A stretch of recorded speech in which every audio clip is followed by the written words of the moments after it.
So this is it's a structured presentation. We're going to go through all indoor product only today.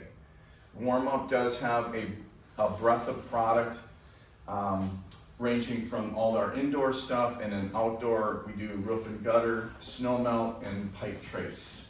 Okay, but we're only going to cover indoor. There'll be additional sessions down the road if you want to do some outdoor stuff. It's really the same concept from a circuitry standpoint. It's just bigger, more power, those types of things, because we're doing some different things with really Mother Nature for the most part. But today's session is just on indoor product, okay? This is all technical. This is not sales orientated. We're going to be going through all kinds of different things. I can show you things, and then if you want to actually play around with it, you certainly can.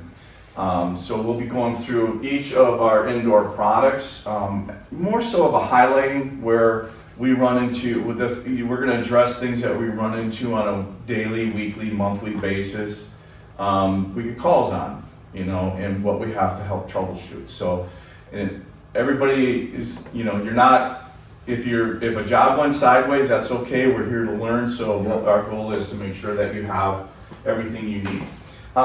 Just a word of caution on safety. Warmup is all about safety, and all of our products are certified by a third-party affiliation. We don't ever put anything out there that hasn't been tested to our standards and the codes and standards. So, for instance, UL, you've heard of UL, that's the real watchdog in electric. They will make sure that your product is safe for the consumer. So we don't put out any product that is not certified, okay? The other thing is when you're working with thermostats specifically, and that's the junction from the panel down to the control, that's considered high voltage, so you should take care and make sure if you're not comfortable around it, make sure you turn the power off at the breaker. Good idea to wear some PPE when you're dealing with it if you're making some connections. I don't know if you're making your electric connections No, here. we have the electrician usually make the connection. We'll leave the pigtail, and then he'll run it from the pigtail to the thermostat. Okay. And then the dedicated to the thermostat. Okay. If there's an issue with the thermostat, do you call in that electrician then? Yeah, Okay. That's what we did. Okay. Yeah, with Scott, when we had that issue at my sister's, we all got on a call. Okay. And, and just to go over what he was doing and how he was doing it, and making sure that, what he was doing is correct. Okay. Good. Very good. Some parts of the country, the flooring installer will do the electricity. Sure. So I have to also a warm-up will also refer to what we call the authorities having jurisdiction over your codes. Right. That could be the National Electrical Code or local codes that you have to abide by. We never override those. So if you ask us about codes, that's the electrician. We're just supplying heat for your floor. It might be better if they do it, True. Just considering our electrician sometimes. True. I know where you're going with that, and trust me, that's a true statement across the country. And it would, maybe save us some time. Yeah, and money as well. Right. So just be cautious is my point around it. It is high voltage. It can, cause fatal injury if you're not careful. So especially when you get into 240 volt power systems. Okay. So I wanted to start out a little bit on what is electric heat and how does it work. A lot of people, I always use the phrase it's magic because it's one of the, we were chatting earlier about bathrooms, right? And the design of bathrooms. It doesn't matter, any flooring, it's about design, right? Colors, patterns, whatever the case might be. One of the things in our world that's missing a lot of times is another sense, and that's feel, right? I want to feel some heat off if the floor is cold, right? Especially if you're using a stone or tile, right? So all we're doing is putting a wire in the assembly between the substrate and your flooring, okay? But what we do is magic because it makes that floor come alive, right? Now it's when it's really cold outside, I can walk barefoot on the floor and it's like walking on sunshine. And I use that term because that's really what electric radiant heat is. It is electromagnetic waves. It's not heating the air, it's heating objects. You and me, the table, the floor, the walls, that's what's emitting the energy back into the room, okay? So as we heat objects, that will emit. So you might get a customer that says, man, my floor warming system is making my room feel really warm. And that would be true because that heat, when the electricity hits the wire, it's electric radiant heat. So that heat is actually supplementing the primary heat, okay? Because the question is, can I use this electric heat for space heating? And the answer is yes, you could, maybe, depending on what the heat loss is of the building, of that room specifically, and do we have enough space to replace that heat. But for our purposes in the flooring world, we call it floor warming, which is a generic statement really. It says, you and I can agree that when we step on this floor, it's warm, okay? So what we're doing is we're heating the floor and we're coming up, right? The heat's coming up. And if you look at your body, right, where do you want the heat, really? Your warmest part of your body is right here, where our core is. So as we're coming up, so we might be 80 degrees Fahrenheit on the floor, but as the heat's coming up, it's starting to cool, right? So when it gets up here, we're about comfort level. That's why radiant heat is superior to any other heat, because we actually are complementing your own body. And then up there, we don't care. Where forced air, the wind starts there, or it has to fill that gap because that's heating air molecules and has to come down. And then you blow the air. So it has to come out of the register very hot. It's going to heat cubic feet of air and push its way down till we get here. But the time we get down here, it gets a little cooler and you get the wind, and that's why you feel a draft. That's why electric radiant heat is kind of magical, because there's no moving parts. It just heats. So it's, in my mind, it's really kind of magical. But that's, in a nutshell, that's how electric radiant heat works and why it's more efficient. Now, it's more efficient because we're heating all of the objects, and the objects then are emitting heat back into the room. We would feel just as warm at, say, 67 degrees with electric radiant heat versus maybe 70 to 72 with warm air. You probably have customers say, oh my God, that electric radiant heat. People, once you have it, you wouldn't go without it, okay? True story, I have a brother-in-law, like you have a family member that has heated floor. Don't get grossed out on this, but he had a heated floor in his bathroom and he got sick, really sick, with the flu. He spent the night with his pillow in the bathroom next to the commode, right? And he said, oh my God, Darren, that floor is absolutely wonderful when you're sick, because I was so warm, but I was close, right, to getting well. But so, true story there. So that's how electric radiant heat feels for the customer, and it's an emotional buy, right? So when we're designing, we have to get people more. I always say, I learned this from Subway, right? Subway says, I was getting my sub and they said, do you want that hot or you want that cold? I'm like, I can use that in the presentation. I'm like, so when you're designing a floor, you can simply say, do you want that floor toasty warm or do you want it cool? Most people will say, I want it toasty warm, especially if it's, really chilly outside. Now, how does the heat work? Okay? The heat simply, even though we are a cable, okay, this is a load. This is the load. This is what's doing the work, okay? And this is standard cable, right? This is like switch wire, okay? This is distribution power. So the electricity comes right here and it resists. It's resistance.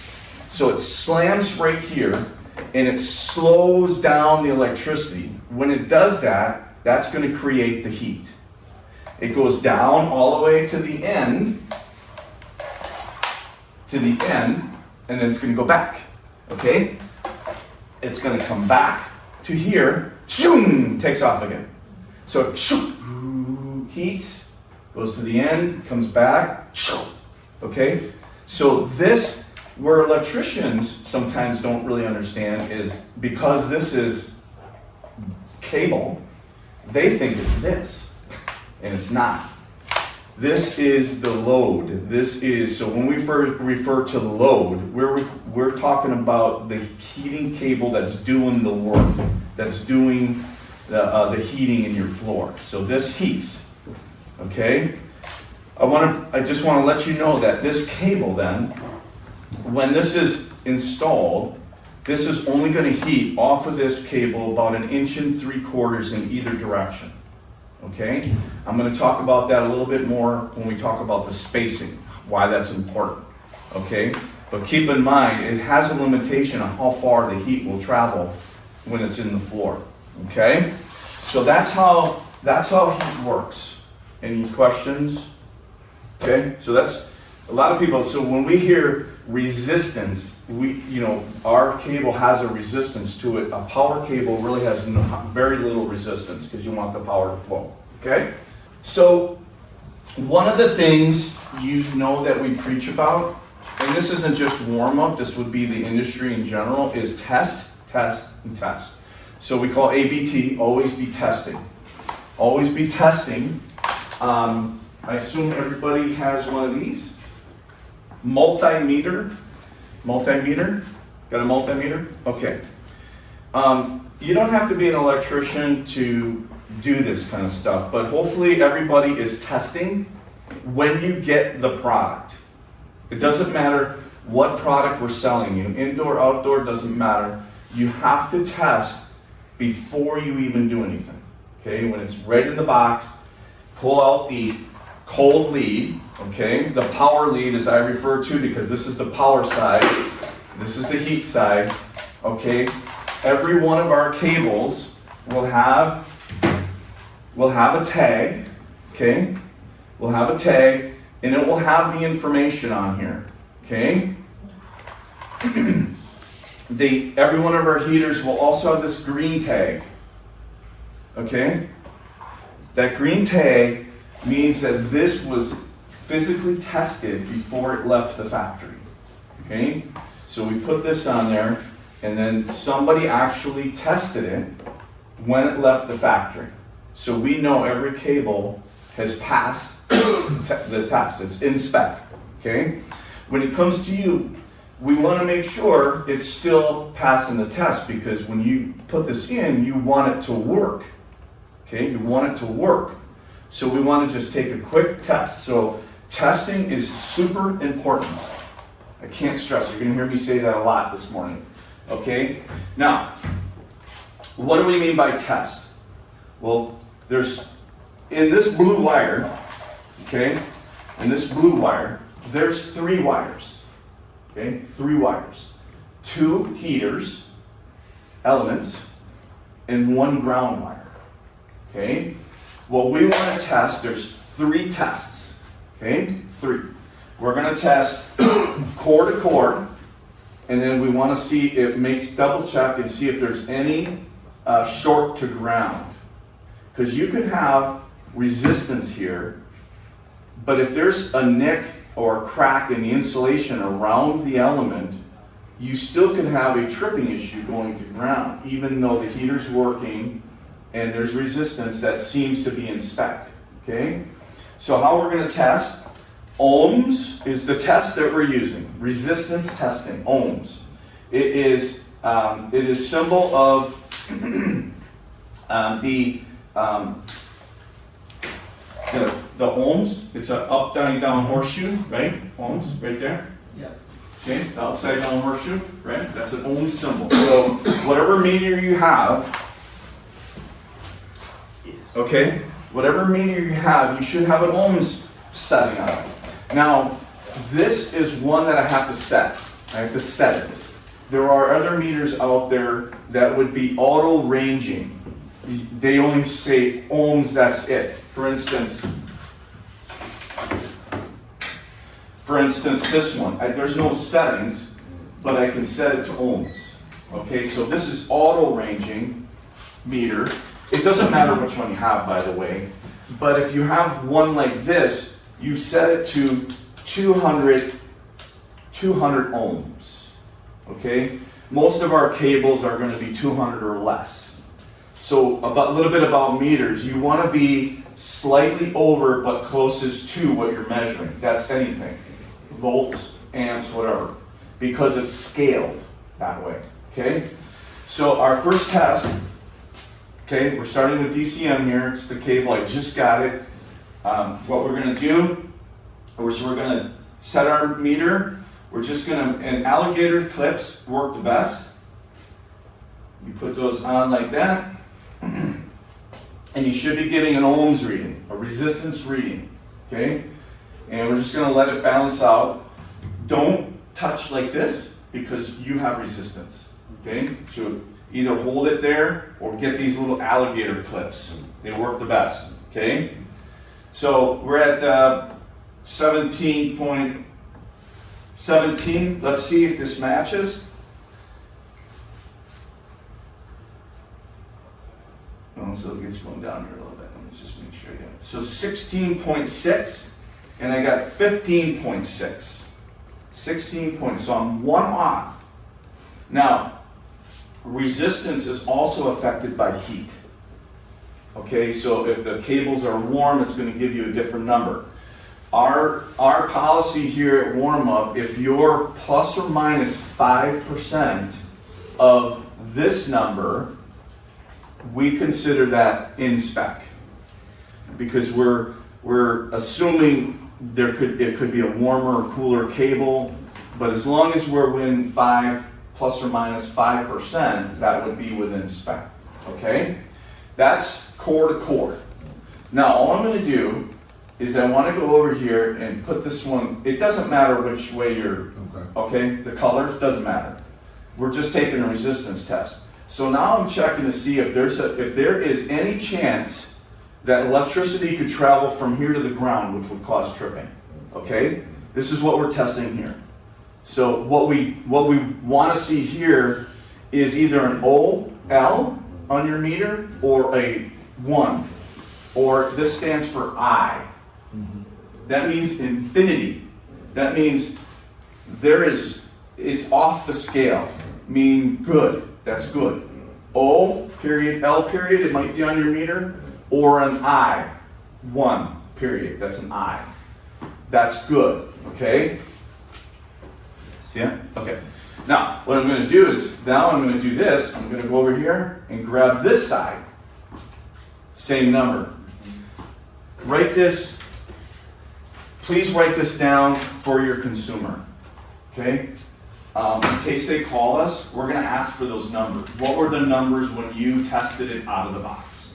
It's a control card in here. I can't find it right now, but it's in here. Write it down. Write it down. The resistance core to core, black to yellow or black to red, okay?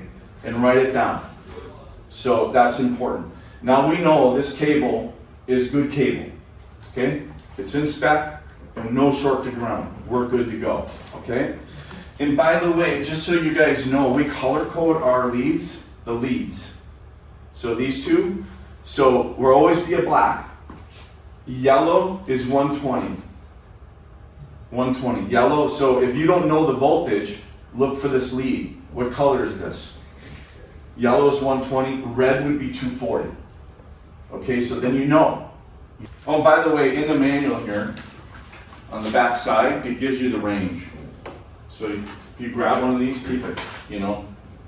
Does that come with when you receive it? Every that paper and everything? Yep. Okay. This is also on our website. So you can grab it from there if you want. If you want a digital copy for your phone, you just. And that's when we're talking to the electrician, we're saying, okay, what's that thermostat running? Do we need a 240 or a 120? Right, that'll be on the tab. Which is, right? And then we're gonna get the proper cable for that. Yeah, Okay. it's a good question. Let's talk about that for a minute, okay? This is what happens, reality, this is what happens. There's no communication on job sites today for the most part, Right. okay? And if I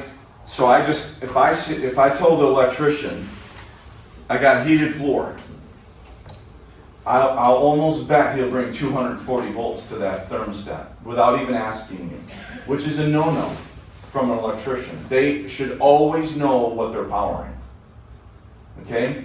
If they don't ask you that, find a new electrician. They should say, well, what power is the load? Exactly. Okay? They won't. And the reason why they bring 240 is because if they're older guys, the old electric baseboards that we used to put on the walls, that was all 240. Yeah. So they are assuming that, which is dangerous. Electricians should always know what they're powering. Yes. Okay? Absolutely.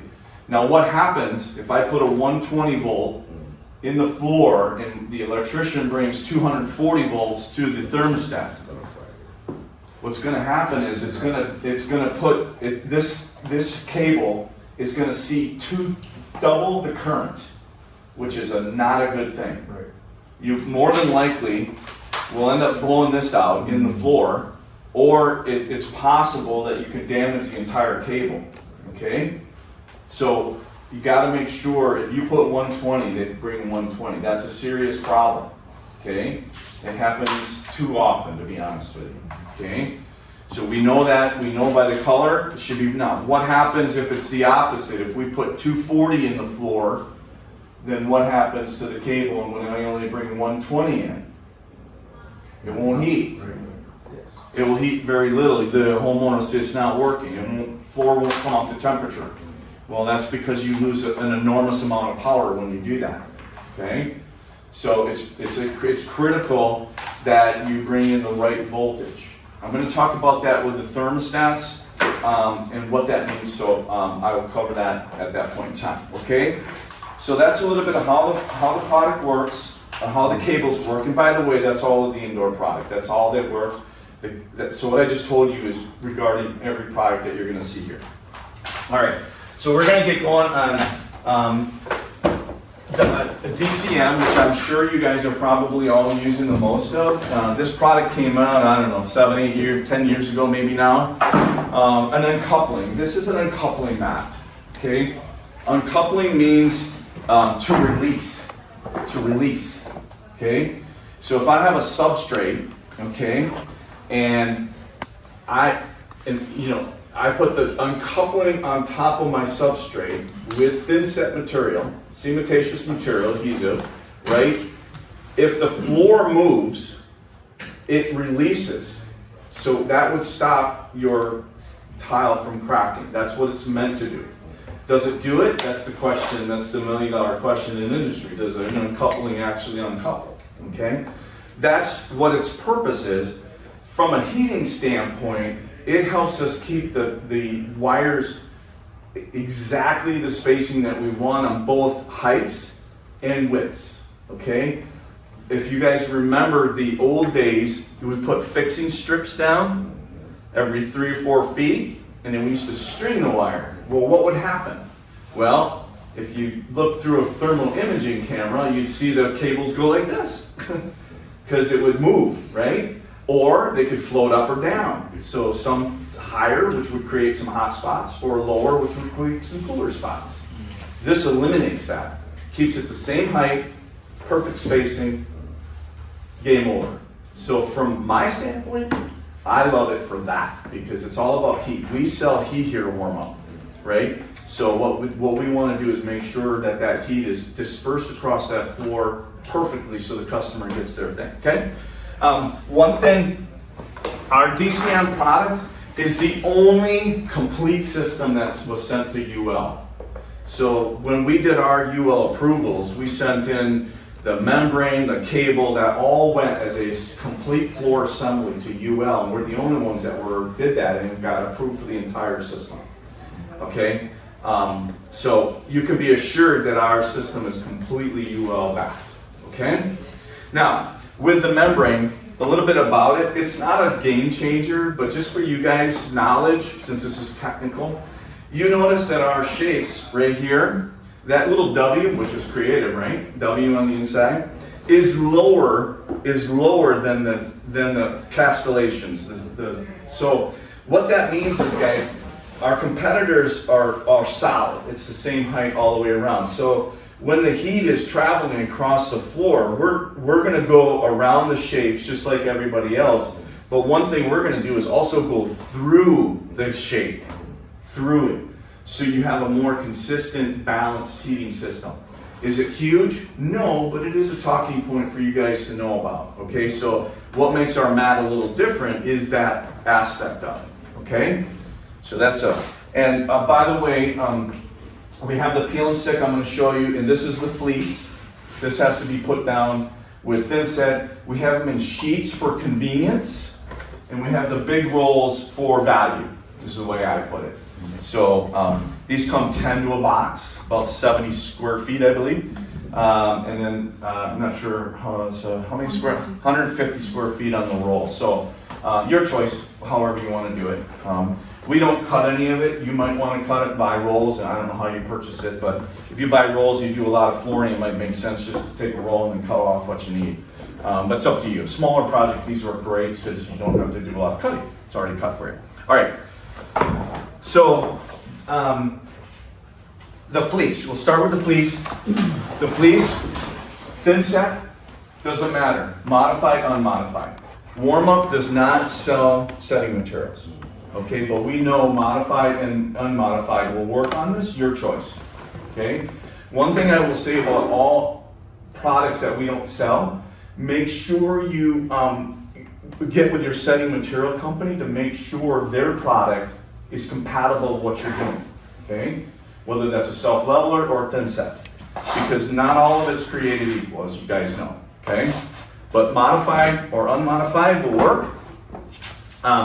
We're going to use a 1/4 by 1/4 square notch trowel, right? So all we're going to do, we're going to, like that, we're going to set in here. We want to push down just like your tile, guys. You want to get the ridges broken down so we have good contact. Okay, it's all about contact. That's the bond, just like your tile, right? All right, so 1/4 by 1/4. And then we're going to stagger, just like we do when we put flooring down. We want to stagger the joints, right? That's important, just for the seaming and everything else. So you want to stagger. You also want to make sure that you line up make sure your spacing is done correctly, right? So you've got a good, so make sure everything lines up, right? Make sure you have it the right way. So we're going to go ahead and do that. All right, so then the next thing, because we have our spool all tested, we know it's a good cable. The first thing we really want to do is our power lead splice. This is really important. Here's another error that a lot of installers will do.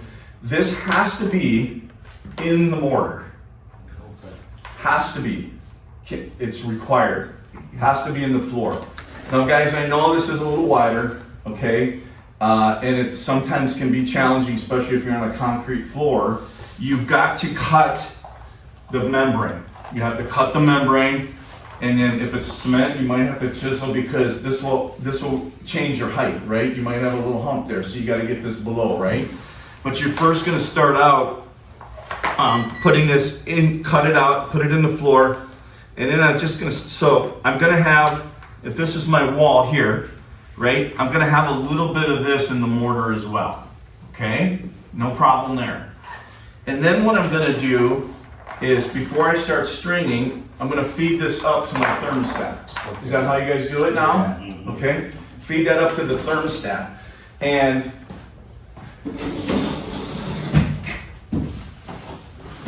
does your code require the conduit? No. No? Okay.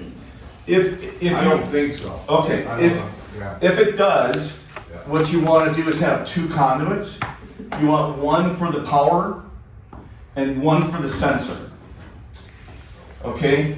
The reason being is because the voltage, the stray voltage, every wire will have a stray voltage. You don't want that to interfere with the sensor. Okay, so if it's required, 2 conduits. But that might be beneficial anyways, to keep it away from each other. True, but you know, if in the wall, you just don't want them in the same chamber. Like if you were to have a conduit, use 2 conduits. If you're in a wall chase, no problem because it's far enough apart. But if you put sensor wire right alongside the power line, especially if it's a bigger cable that's pulling a lot of current, Like a 240. yeah, or just a big cable in general. Let me ask you, why is it important to bury that? This cold Yeah. lead splice, because the power comes in and the heating element, this is where it's joined, it's spliced. And there's heat in here. Right. If you put this, a lot of guys will do this. They'll, in the wall cavity itself, they'll put it in here. Right. And then this is exposed, okay? So that's gonna create a lot of problems. And more than likely, this is gonna fail at some point. Okay, so, Okay, it gets so too hot. burying it is Yes. crucial. It's crucial. And it says in our manual to do that, it's required. That should be closest to the thermostat, so your whip can Yeah, be led to the thermostat. yeah. We Okay. put 10 feet on here, 10 feet. Okay, more than enough. Okay. Guys, can this side be cut? Power side? The power lead, can you cut this? Yeah, you can. This is just, this wire is either gonna be 17 gauge or 14 gauge, depending on what the cable demand is, okay? So these are sized to the load of the cable, okay? So 9 amps or less, it's gonna be 17 gauge. Most guys are gonna use 14 gauge, regardless. They're not gonna use 17 gauge. It's either 12 or 14 in the house, usually. Okay, so that's what they're gonna feed it with. But you can cut this. Just remember to hang on to the tag. And where is the sensor wire coming from? That would come from the floor. I'll get to that in a second. Okay. Yep. Gotcha. So once we get the cold lead in and we bring it to the box, and by the way, guys, you want to use, if you can, have your electrician put a 4x4 box, a big box, with a mud plate. This gives you room in here because behind the thermostat is where the power module is, and it depends on how big of a load you have. If you put 15 amps on there, the back end of that is going to get a little warm. Guys, I've seen a shallow 2x4 electrical box, and there was enough heat, and the wire nuts were jammed in there. They were a bit loose. They started arcing and melted on the wire nuts. Oh, wow. Oh yeah, see, yeah, it's amazing. So if you give yourself some room here, it allows a little air movement in there and make sure obviously the electricians should make sure the wire nuts are completely, connected and everything, because that's the arcing is what causes that to happen. But we also have heat in there too, so we just want a mud plate, and then you got a 2x4 box now, but you got a lot of room in here. Okay, so I always recommend that. And then again, this is just illustrating if you're using conduit, you just want to put 2 conduits in. Okay, does that make sense? I'll talk about the wire. So once I have this up into the box, then you guys using one of these, a screamer, or ours is a DCT. This is a dual. Are you familiar with this? Nah. Okay. So this is. Do you know what a screamer is? A loudmouth screamer. We call it watchdog. Watchdog. Right? Watchdog. Yeah. Right. It's a watchdog. What that is a continuity tester. Those, but this is a little different. Okay, so this is a combination, ohms, it reads ohms, so you can see what the ohms are on the cable, and it's looking for continuity. Okay, so why do we say put this on, right, if we already tested? Well, what this does, if I turn this on, and this is just simulate the wire. So this will be your heating cable on the floor, right? So if I'm gonna hook this up, I can hook up 2 cables. Okay, I put my line, neutral, and ground, connect that all, right? And then I'm gonna start laying my cable, okay? It's gonna show me what this shows me. Okay. So you can see, okay, you can either use your meter here, but it's listed here. So that will always tell you if it's in spec, right? Yeah. But here's the thing. If you're going along and you nip the wire and you hear this, stop. Oh, okay. Stop. Stop. This during installation? Or Yeah. Or you meant During. No, it's just temporary during installation. Ah. So, okay, Is that something we have to purchase? yeah. Yeah. Okay. Yeah. I put that on every quote that I do. Yeah. Just to make sure that. Oh, okay. Yeah. All Okay. right. I did that. So you would just hang this on your box. So you keep that there while they're putting it on the floor, and anytime you hear that go off, it screams, you know you nicked it, and you have to stop and figure it Yes, out. yes, because what you just did just affected, and it's gonna be easier to fix it then Gotcha. than it is to cover it all up and then not work, okay? Yeah. So this will, but I always still want you to take with a multimeter, just to double Just to check, test make it sure on no, the I, box. it takes you, once you get Yeah. going on it, it takes you 30 seconds to make those tests, all right? It's just understanding it, Yeah. you know, it's understanding the process and Yep. what to use and when Yep. to use it, you know? So once I put this up in my box, just hang this somehow, or put a screw there, just leave it on. Yeah. Until the electrician takes this off, okay? Because everything should be kosher. So Right. that way you have a peace of mind that you know the cable is in good shape, okay? Now, so we'll start laying the wire. I'm just gonna simulate a little bit of this, guy. But you know, you're just gonna, once your cable's in the floor, you're just gonna snap it in, right? You know, you could do the plastic. Oh, by the way, plastic. Or grout float works really well too, okay? You know, you can just zoom it in like that, right? Okay? And then there's no rhyme or reason. So if you ask us for a layout for DCM, it really is meaningless because it's a custom product, okay? Some people, I don't know if you use our layout service or not, but if you do DCM, you can run it any way you want. Yeah, we look at the book because it gives you layouts Yeah. per square foot, but Yeah. pretty much just trying to keep it in a traffic Yeah. area where it's not going under a vanity, or it's Yep. not going under a toilet, or it's not going Correct. under your kitchen cabinets. Correct. Absolutely. So in our manual, we have 4 spacing options. I believe that's the best in the industry. Basically, the spacing, what the spacing means, guys, is output. Okay?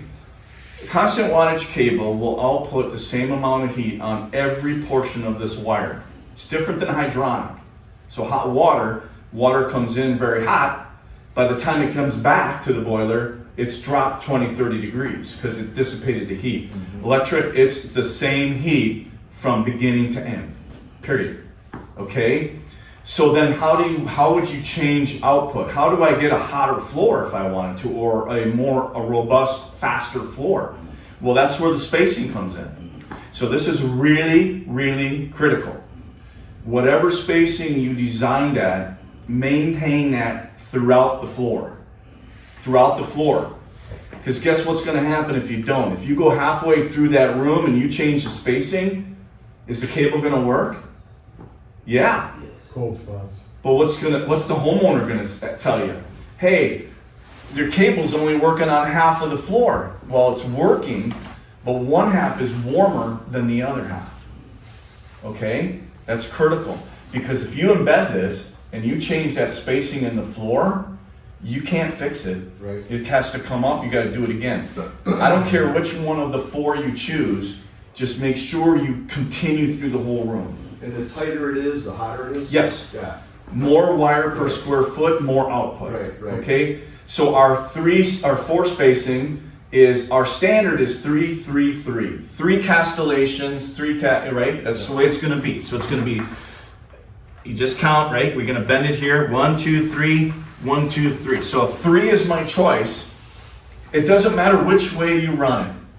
3 inches, or 3 castellations this way, or however you're running it, okay, it does not matter. The spacing is what matters, okay? The cable doesn't know, but again, because of this, the heat only goes off to the cable about 1 3/4 inches, so this is our standard. This would be 13.1 watts per square foot. And when we order the cable, we're ordering it by what castellation we projected, because Right, we 'cause- use more if it's tighter. Because the square foot changes. Right. Okay, so obviously, if you were in a budget situation, let's say you're in a budget situation, right, a customer, and you're on the 2nd floor with a heated space underneath, no problem going 444, and you can use less wire because you're less per square foot, so you could bring your spool cost down. Right. But Right. it isn't heated as well. Oh yeah, it'll heat. We'll talk about that in a second. Okay. Well, it'll heat, but you know, they probably wouldn't feel it as you know, so Yeah. if you were to Yeah. space it closer though, right? It will heat. It's just yeah, let me address that Yeah. once I get done with spacing here. Okay. So 333 is our standard. If you don't tell us anything, we're going to always design at 3 castellations. It's highlighted in our manual that way, so that's the way it's going to get. You have a choice of changing that if you want. Just be aware that your square foot changes. So if you go 2-3-2-3, which is our tightest spacing, you're going to get less square foot because you got more wire going in there. And if I So do, you go 2-3, not 2-2-2-2. no, you cannot do 2-2-2-2-2. That's going to be way too hot. 2-3-2-3. So, yep, 3-3-3. The one down from that, a tighter spacing, our tightest spacing is 2-3-2-3-2-3. Okay? That's going to deliver just shy of 16 watts a square foot. Okay? That's going to be a lot of heat. Okay? Now, the other going up, so 3-3-3, there's 3-4-3-4-3-4, and then there's 4-4-4-4-4. So 2-3-2, 3-3-3, 3-4-3, 4-4-4. It's all in the book. Okay. Okay? So 4-4-4 is probably going to be around 10 watts a square foot. So I'm going from 10 to 16 watts a square foot. Doesn't seem like a lot, but that would make a hell of a difference on your floor. Okay? Again, we go with 333 as our design standard, okay? Now, where would you use, what's the application for it? If I'm on concrete slab, I need heat output. Heat always goes to cold. Heat always goes to cold. So, that's physics, can't stop that. Think of your house. If in the middle of winter, the heat's going out the window until it meets equilibrium, right? Okay, if it's 70 out, 70 in, no heat's transferred. But if it's whatever way is cooler, it's going to affect that. Same with the heat. If I'm on concrete and I don't insulate underneath, which is a shame, you should be. We'll talk about that with the insulating board. Okay, but you want to have a tight spacing on concrete or any unheated areas. A crawlway, you know, whatever you're using, you want a tight space because you want that maximum amount of heat on your floor. Okay, along with the board would be fantastic. Standard is 333. So if you have a basement, it's not necessarily heated, but it's round temperatures of about 55 degrees. 333 will work fine. Okay. If I'm on the second floor with a heated room underneath it at 70 degrees, I just said that there's no heat transfer. So you can go 444. It'll heat like a charm up there. Okay. It'll heat perfectly. Great. If I'm on a second floor with a heated 444 all day long. Okay. It's going to work. It's going to heat fine. Okay. So application will kind of determine your spacing. Most of the time it's going to be 3 castellations. Just a side note is that we have the 4 spacings and it's in the manual. I just want to make you aware of it because it did happen where the 232, okay, is not UL approved, but we warranty it under that. Okay, so 333, 343. It's UL, I guess, thinks it's a little too much heat. We're okay with it. So my point here, guys, if your job is going to be inspected, you might want to stay 333 or higher. Okay? Because if the inspector comes in and you put it 232 and they are pretty sharp inspectors, they're going to say that's not UL approved, and they're right. Have you had? I've had that. Have you really? Yeah. In what state? That one was in Canada, actually. Yeah, Canada, I think. Yeah. So I've never seen it. Yeah, no, I can't see. Yeah.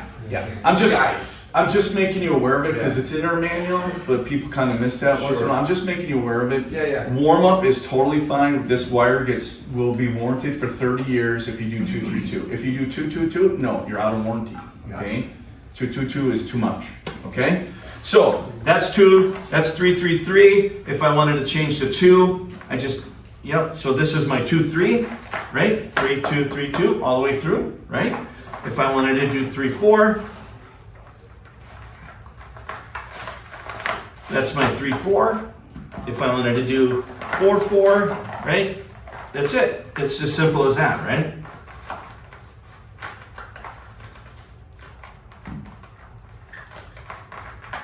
And there's my, pardon? Oh, can't count, can I? And there's my 4-4. Okay? That's 10 watts a square foot. Okay? Simple as that. What's the point here? Consistent.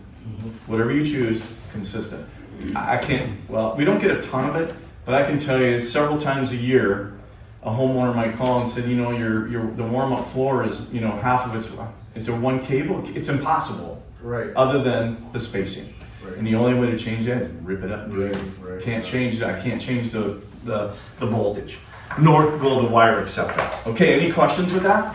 Just about when you make it, what are you looking to do to repair? Yep, so we have, I won't do the repairs, but we do have UL approved repair kits. Okay. Okay, so we have just the inline, what I would call inline, these are the repair kits. They're really basic, it's a lot of heat shrink. These are not heating cables, these are just jumper wires. So if you're doing it during the install, you wouldn't need to use these jumpers because then you have more connection points. When you use a jumper, you'd have 6 connection points. If I could just join the 2 wires together, I'd have 3 junction So points. once you find the nick, you're cutting out. Yeah, you gotta cut it. And then you're Yep, splicing the new Yep. one in with that sleeve. yep. It's 2 butt connectors. They're little aluminum butt connectors. Stick one in, stick one in. You gotta don't forget to put the heat shrink over the top of it. And then you put the 2 together and then you crimp it with a crimper, Okay. right? You crimp it and then you put the sleeve over it and then you heat it up, let it suck in. I use a little liquid electrical tape. Okay, what that does is help seal the end, make sure it's totally sealed off. Okay. So so it's got the aluminum connectors, you connect it on both sides. Yep. And then you crimp it. And then you put the shrinkable. Yeah, when you cut it back and you got it, so you cut the wire, you cut the bad part out. Right. And then you gotta Take the new ones and slide yeah, them into both so sides. you gotta strip it back. Yeah, But yeah. I would caution you on stripping. Use a thermal stripping. This is just a soldering pencil. The wire on the cable, that wire is not standard cable. So thin, right? It's thin and it's not standard. So if you use a wire, stripper, you could damage the element when you Right. crimp down because it's not standard. Was that melted away? Yeah, what it does is, so you can just heat this up, go around the insulation, pop it off. So like, just for precaution, do we get those packs that come with it in case we have a Yeah. splice? Those come with it? Free of charge. Okay, so those come, Yep. but I mean, when you order it, it's with it? No, So, okay. No, so just have to some- be- Just yeah. to be, so we're not saving, Yep. so we can save time, Yeah. probably should have a couple of those. Scott, or they can just order on the shop, right? Just to put it with the order. Just We have some here? as a Okay. just in, no, I just mean, going forward, like, Yeah. as a just in case. Yeah. Because now it's, this is, I think a lot of it is just intimidation, Yeah. It's, if you're not used to this, I'm not the installer. Yeah. I'm looking at it, geez, I wanna make sure this is right. So there's a lot of steps to, they don't seem complicated, but They're there's not, steps to and- make it work Yeah. right, And I don't wanna make it sound like our cable is a wimp. It's pretty tough cable. Well, it's, But it's right. if I can tell you anything metal on our cable is a no-no from my standpoint. And what do you use to shrink it? To heat Just it up? heat gun. A heat gun, Yeah. just a heat gun? Yep. just- You start in the center, And it'll and shrink then it up. just hold it on there, just kind of move it around, get it all warm, and you'll see it go. Okay. And then I take liquid electrical tape on the Liquid ends. electrical Yeah, it's just a dauber, but it's electrical tape, and then you let it cure and it seals off the ends. What you don't want to have is any moisture from your mortars going in there because that's going to short it out again. Gotcha. Okay? Because normally, if you make a repair, that's more than likely somewhere in the future. I don't know when, but that would be a point where it might fail because that's the weakest link now. So Right. that's why it's really critical to make sure, do everything you can not to have anything and get it in the mortar and let it cure, and then nothing's going to happen to it unless a plumber comes in and drills through it or something. Right. And that's happened before. These are not your friend with electric. Okay, these are not your friend. Right. Do not clean grout joints with these at all, or a Dremel tool, okay? Because the minute you go in and you start cleaning a grout joint with this or a Dremel tool, if that nicks the wire, you're gonna be in trouble.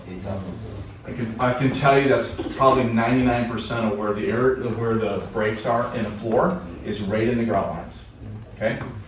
I've seen them, and the reason why we know that, if I found it, we'll talk about how to locate later, but if I found it, the evidence would be a vertical cut in the wire. If it's a horizontal cut along the wire like this, it was done from a skim coat with a metal trowel, zipped it right on. Seen that happen And that's too. why it's important to use a plastic trowel. Plastic, wood float, grout float, whatever you're using, anything but metal. Your metal trowels are like razor blades. You know, they're like razor blades. Trust me, I've cut myself on the damn things too.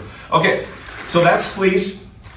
Peel and stick is the same way, except we don't mortar this down, we stick it down, okay?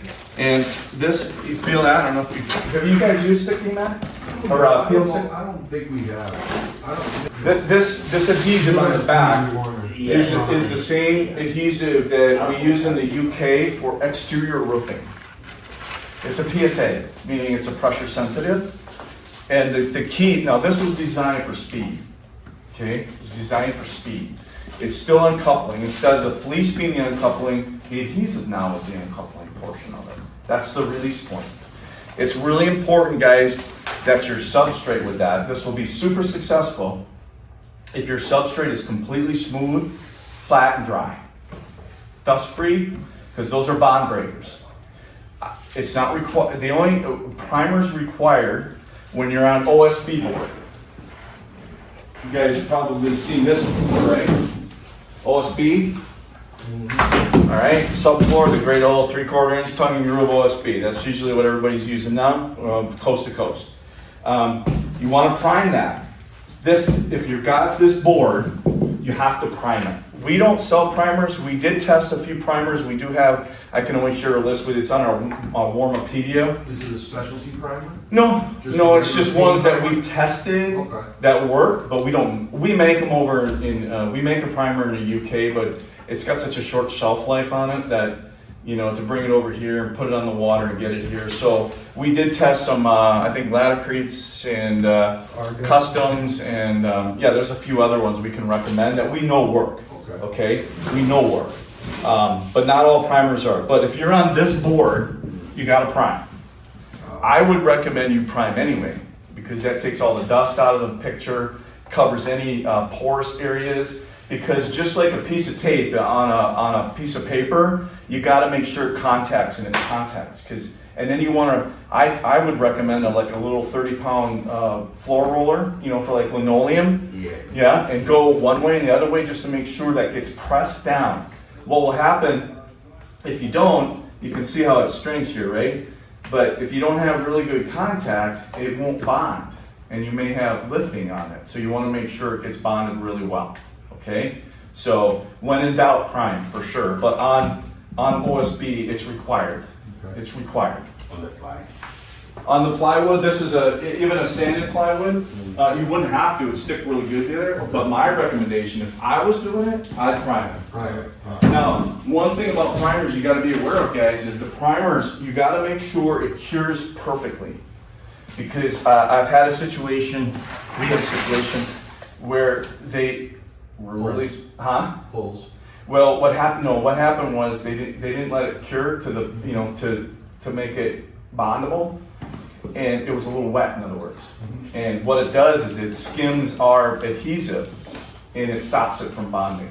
So you want to make sure that you follow the primer instructions and make sure it's ready, because when this goes down, it goes down, and it won't. It's very difficult to get up once it's bonded correctly. Okay, but the same thing here, sheets or rolls. You just prime it, cure it, stick it, go. That's it. No extra on your hands and knees. So it's really, and by the way, Dietra has this now, but we were the first on the market. So, yeah, they copied us is what we say. The big boys copied us. I know. Yeah. All right. So the spacing is all the same on this product all the way through. Is there any questions on DCM? So that's the cable, Yep. and that's the sheets and the rolls and that. So that's the DCM, customizable. Run it any way you want. Calculation, it's usually, you know, wall to wall, less all your build outs, less about 5-10% off of there to allow for perimeter spacing.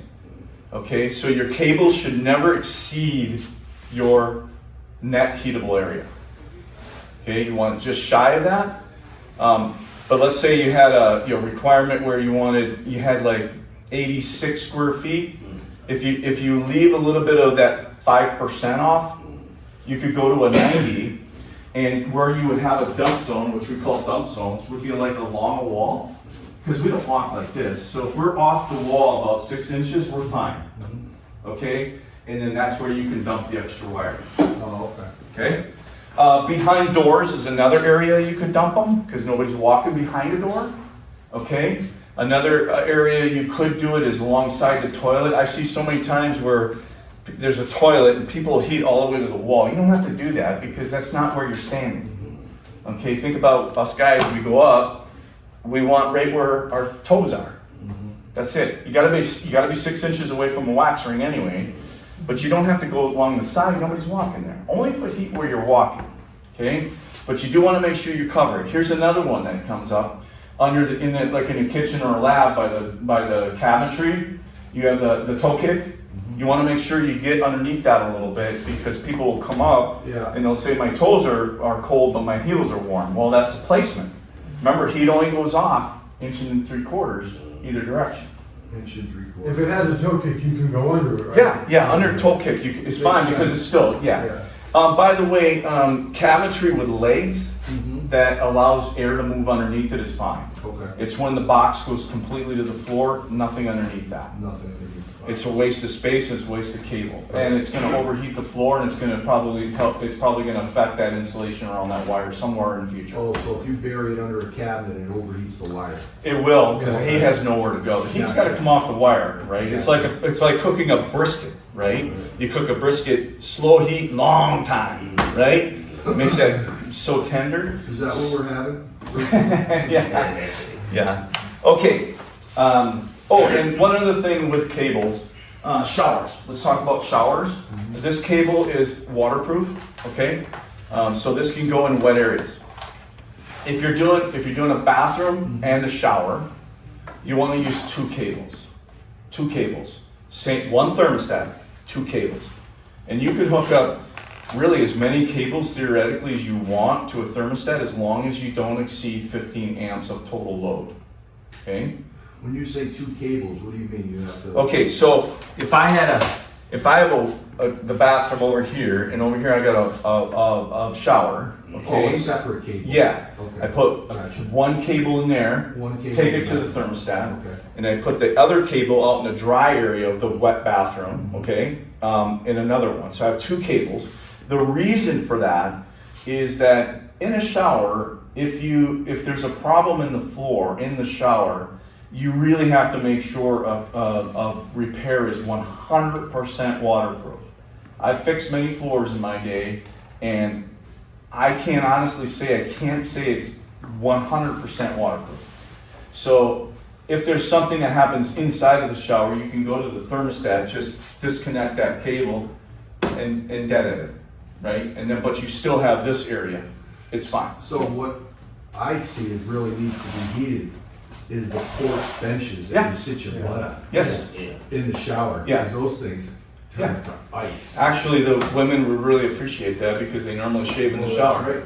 You know, and so if I've got that shower head here, I got warm water going Right. here, and that warm water's heating the floor. But I go to sit on that cold bench. Woo! It's gonna be cold, right? You say, basically what you're saying is that the 2 cables can actually walk on bench. the single thermostat. Yes. Or you can just loop Yep. it together. Big town. Yeah, good question. You can put as many cables as you want. Normally we say 2 because the wire nut gets so fat, okay? And you'll get arcing, like I spoke about before. Yeah. So normally 2. Try to do it in 1, works the best, but you can put 2, no more than 3 for sure, because that wire Put nut. them together, you mean, coming out of the shower? Yeah, so you want to make sure they don't go in series, they go in parallel. So in other words, if I have two cables, I hook all my blacks together, Yep. and I hit all my yellows together. Okay? Yep. And then I tie that to the thermostat. So I put my yellows and blacks, and I put it on black on our thermostat. It's always it's black and red on the back. Okay. So my yellows would go to the red, my black goes to my blacks. But you don't want to go black, down to yellow, and then this go to the black to the next one, that's in series, that's a no-no. Okay. Okay, So you parallel. gotta match it up when you're detailing. Yes. Can they be like when you use 120 cable at 240? No, It has to be the same. they have to be the same voltage. Yeah, you always have to have the same voltage. Yeah, good question though. Because the thermostat is. Correct, Yeah. correct. Okay, Different. yep. Okay, any questions with that? All right. Let's talk, before I get into that, because that goes for StickyMat. Not a lot to say about this. This is 14 watts a square foot. This is StickyMat, so you can feel that gets stuck. You basically prime the floor and go with this, right? You've seen this before. These are 2-foot mats by certain lengths to cover a certain amount of square feet, okay? They're all, it's all pre-spaced for you, 3-inch on center. This is 3-inch on center, not constellations now. Where this is really useful, if you've got a remodel project, maybe has a little belly in the floors or something like that, prime the floor, stick this down self-level over the top, tile.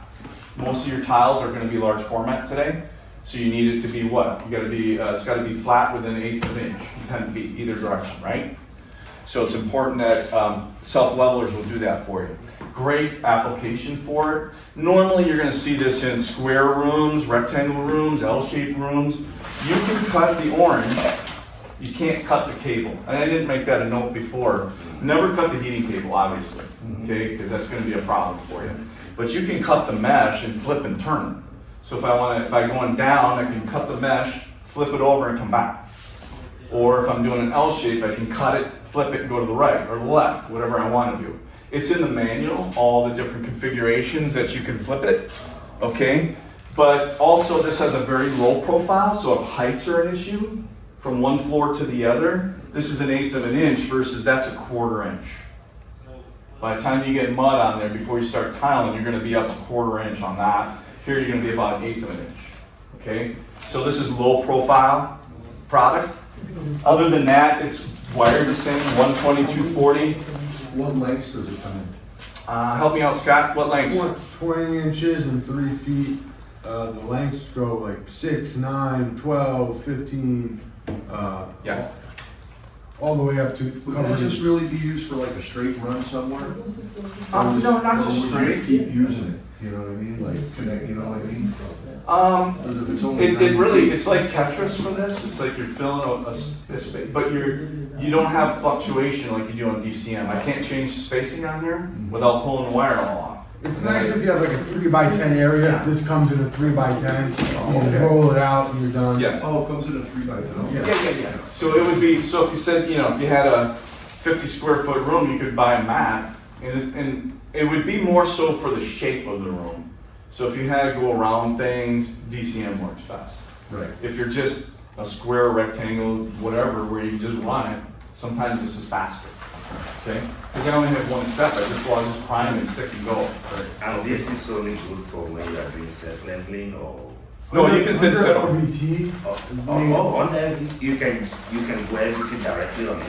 No, You still got self-level. Self-level over it. we'll talk about floor coverings in a little bit, because that covers, that's at the end here. So I'll cover the floor coverings for you. Yes. Any questions with the StickyMat? It's pretty soft. You're still gonna test, okay? Out of the box, all right? Can't cut the cable, comes in 120, 240 volts, same as before. Nothing really changes, it's just how it's the differences between how, it reacts, okay? Fair enough? Good? Okay. The other product we have indoors is foil. I don't know if you're familiar with foil.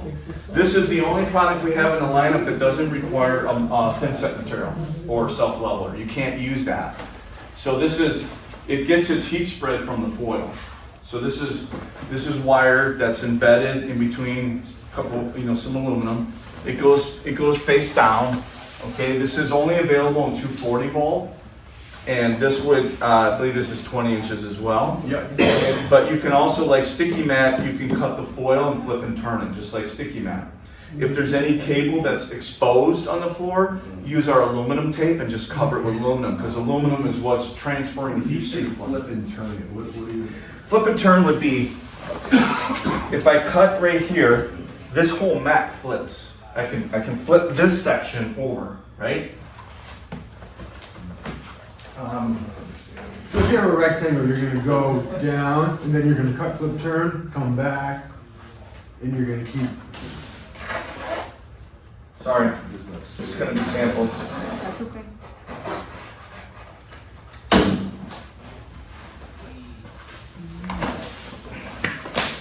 Okay, so you can flip the, so you don't cut it all the way. No. You just- you- Yep. All right, gotcha. Same with the sticky mat. Yep. And then you can go, okay, Yep. that makes sense. Yep. I Or just- or if you go back, Okay. I gotta cut that a little bit. I gotta, I don't want to cut the wire. Right, but right, You right. just gotta make sure you don't nick the wire, okay? You Gotcha. never wanna cut the heating load, never the heating elements, okay? So that's what I mean by cut, flip and turn, 90, 180, Okay. whatever you wanna do. Makes Okay, sense. all right? I just couldn't see it. No, that's fine. Visualization, Yeah, that's the best. Okay, Can you flip it that side by side? And Yep. You have to put it, it has to be spaced. right, it has to be straight. Yeah, you want to make sure. That's a good question, though, right, guys? So if you turn it and come back, you can't have these overlap. So remember spacing and what I told you about spacing. So when you use mats, you want to make sure that this radius is the same. This is 2" on this cable. So it's got to be 2 inches from radius to radius when you bring it back. So you can pull some of this cable out a little bit to make sure you have that, okay? Because it's spacing. It's all about spacing. That's your output, Okay. okay? Same with the sticky mat, okay? Same thing. So these two are the same.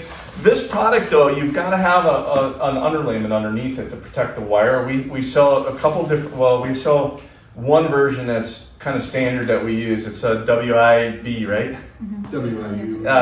IBU. That is required. So you have to put, and that's 1/4 inch.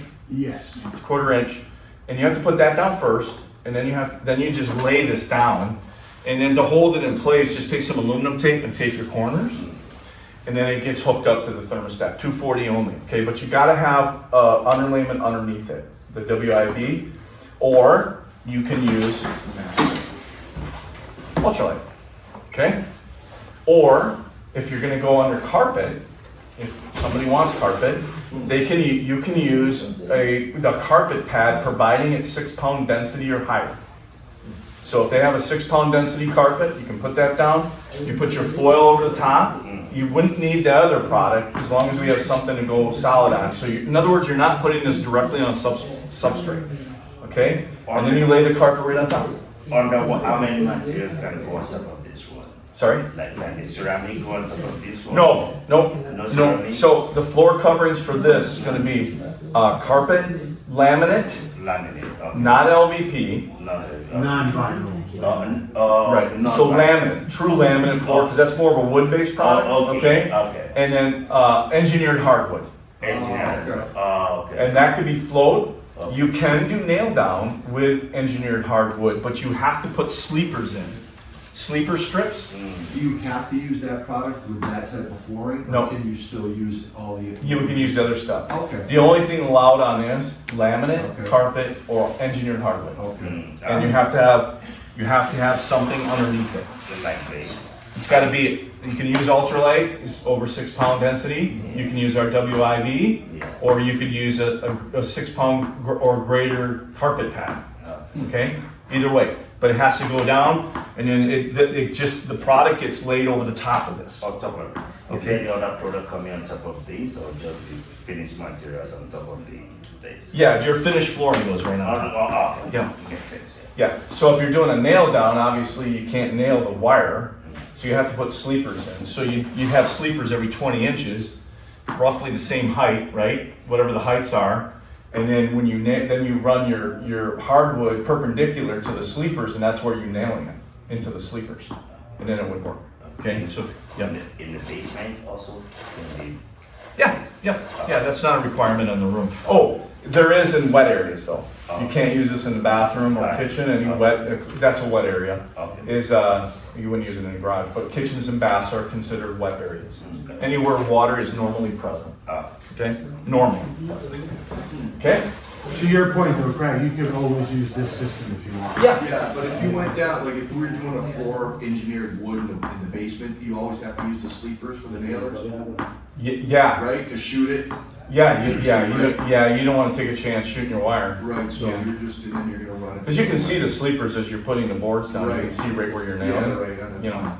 yeah. If you can glue down, I would recommend doing that. It does make for an easier install. The engineer, Gluing the wood down as Yeah. opposed to nailing it. right. But you wouldn't glue to, you can't glue to this, Right, okay? right, you'd have to do And- an ultralight. And make sure if you're using any kind of glue down product, that the mastic that you're using is comparable to a floor heat. Okay. Because heat will, it'll make it gooey. Right. All right, so you want to make sure it's rated or approved for radiant floor heat. Okay. Okay. Again, we don't sell it. Just don't ask it. The heat's going to work. It would be a tile. But what we get complaints on is our heat ruins your floor. Well, it did. Our question is the heat working? Yeah. What's the problem? Well, your heat ruined my floor. Well, is the flooring approved for this application? Is the adhesive approved? We're gonna heat. If you says I don't have heat, that's our problem. Yeah. But if it's heating, it's no longer our problem. Okay? So I always caution everybody. I don't mean to be disrespectful by any means, but it's really, we can't speak for thin set people. We can't speak for flooring companies. What are the percentages of when you go out to a house and you do these calls when things fail, that it's something like that versus your product?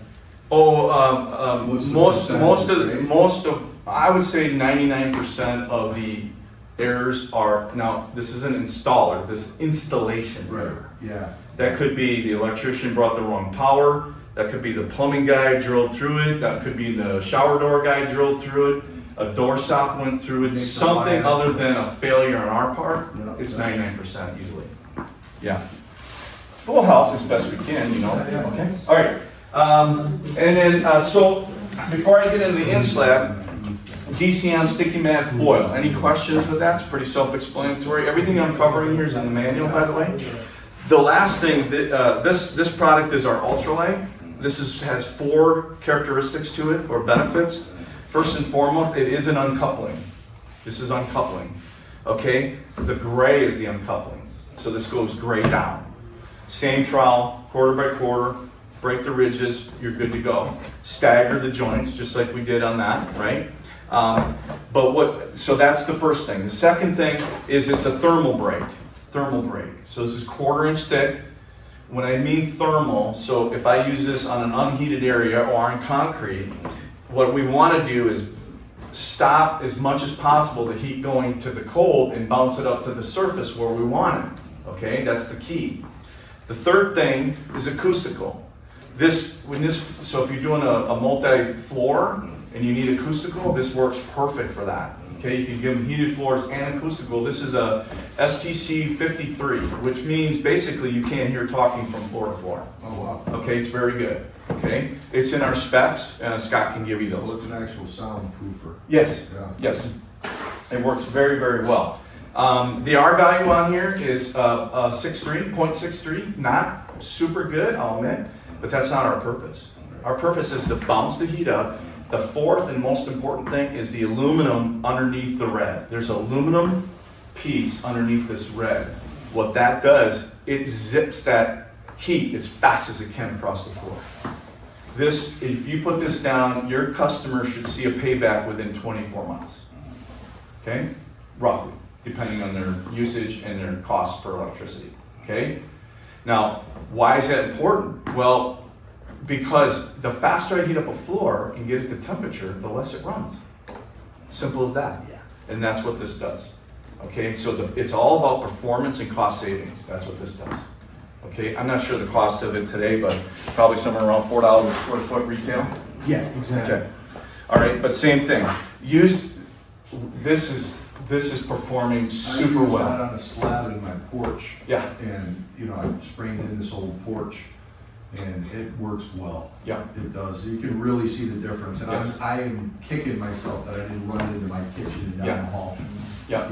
But in the porch, I was really worried about it. Yeah. Because it's all slab and it works great. Yeah. So we don't sell enough of it. I do know it adds, and I'm aware that it adds more to the project. But honest to God, if you're on a cold, this is the cat's meow. Okay. Yeah. Um, Worth it. Yeah, we had a job in, it was New York City. It was under the sidewalk or Yeah. down below grade. Yeah. And they had, first of all, they had it wired wrong, and I can't remember the whole detail about it. But anyway, it took. So they called me back about a week later and said it took like 4 days for that floor to come up to temperature. I'm like, what? Well, here they didn't put this down, okay? And it's a 24-inch thick concrete floor. Yeah. I said, yeah, if you didn't put this down, it's trying to heat that whole mass. Right. Okay, the heat's going down. That's why it took so long to get it up above, right? Wow. So just be aware of that. This really, concrete Yeah. over unheated areas, absolute must. And your customer will thank you for it, for sure, okay? So ultralight is beautiful. Any questions? This comes at this size, 7.3 square feet. The reason we did that, everybody's 7.3 square feet, because it fits in the exact size of a box that we can UPS without getting shipping. Because if you go larger than this, UPS charges us a lot more. Okay, so that's why. So sorry for the mathematics on that, but 7.3 square feet is what it's gonna be, okay? So, and that's that, and that's us too. Now this product is used for any of those three I just talked about. Foil, StickyMat, DCM. Right. That's where you're gonna use it, okay? Now the last product, heater in our lineup is the In-Slab. This cable right here. Okay, this cable is, that cable's an indoor product, but that goes directly into concrete. Oh. Not thin set or self-level, it goes into concrete. So if you're doing let's say a garage and you want a little snow melt in your garage, right, you can put that in there. Still an interior building, but it can go into concrete. Now this stuff will be buried about 1.5 inches from the surface, the finished surface, okay, to a maximum of 3 inches. It really follows our outdoor product, the way we install it. It's 21 watts a square foot, not 13, or 16, okay? That thing's gonna put out more heat, but it's gonna be in concrete slab. Gotcha. So if you're doing a commercial application, I've done these in chicken coops, I've done these in zoos, I've done this in dog kennels, okay? Barnuminiums, where it's polished concrete. Now, if you're gonna finish a concrete floor, don't use that. Put that on. Because why? Because that's gonna be a 1/4 inch versus 1.5 inches down. So you're gonna get a better performance on that if you're gonna finish the floor. Right. If it's just gonna be polished concrete, use that, Right. okay? Now, this can also be put in sand. You would typically wouldn't, but we've had applications where somebody wanted pavers in a sunroom, okay? And so this can be buried in sand. It's very unlikely it's gonna be. Can that be solar? No, It has to be. it's 240 Okay, volts. so it Yeah. would have to be yeah. Yeah, we haven't, if we could come up with a low voltage wire that could heat like we heat with line voltage, we'd be, oh God, we'd mop up everybody, we'd mop up everybody. Yeah. But unfortunately, we still need that amount of power to generate the heat. Right. Okay, so that's outdoor, that's In-Slab, so it goes in the concrete, so in aggregates. This does not come in mats, okay, it's loose cable, so you do have to measure. You would wire tie it to the rebar or the mesh, 3 inch on center. 1.5 to 3 inches from the finished surface is your sweet spot, okay? Do it off of the mesh. Yep, if you put that up way down below, it will heat, but it will run forever. So you're just doing that serpentine Yep. on the mesh? Yep. And Just wire tie it, down, Okay. just to hold it in place so you get the concrete Yeah. poured. If you're gonna use this, make darn sure you're on site, because you wanna make sure that the ohms readings is right, because the flat work guys, they are no mercy. Yeah. Concrete guys are no mercy, okay? No mercy. Make sure you're there supervising. Make sure somebody's got a meter on that thing. Make sure that thing is reading right, because the minute that thing goes, it's very difficult to locate in concrete if it breaks, okay? Just let you know that. Okay. All right. Lastly, we're going to talk, well, not lastly, but in the product category, we're going to talk about thermostats, right? Quickly, this is not the asphalt product, right? Huh? This is not one that go on the asphalt. The No, no, Okay. no, that's our outdoor product. Okay. No, this is all indoor. Okay. Indoor is defined by 4 walls, a roof, and conditioned, like insulation, okay? We ran into this last week, a greenhouse. A greenhouse is an outdoor structure, okay? It's an outdoor structure because it's not weather tight, okay? So just keep that in mind. So it's gotta be a house, right? Okay? But that's all indoor. Another application, I think I covered it, garage, all those applications. So there's applications for it, it's there, and it's a great product. It really works well, okay? Okay, so thermostats, we have 2 of them in our lineup today, and that is our 7IE, we came out with a few months ago. 7IE, it's really identical to the 6IE, other than the 7IE has a little bit more reactive time on the touchscreen now. They changed the sensitivity on the touchscreen, and it has Matter. Anybody know what Matter is? Matter is a new universal platform that allows devices to connect rapidly to Alexa, Home. Before, like I can tell you, Google Home bought Nest. So to hook our thermostat prior to the 70 to Google Home was a pain in the ass. Because you had to do IFT, you had to use another service to get it in there.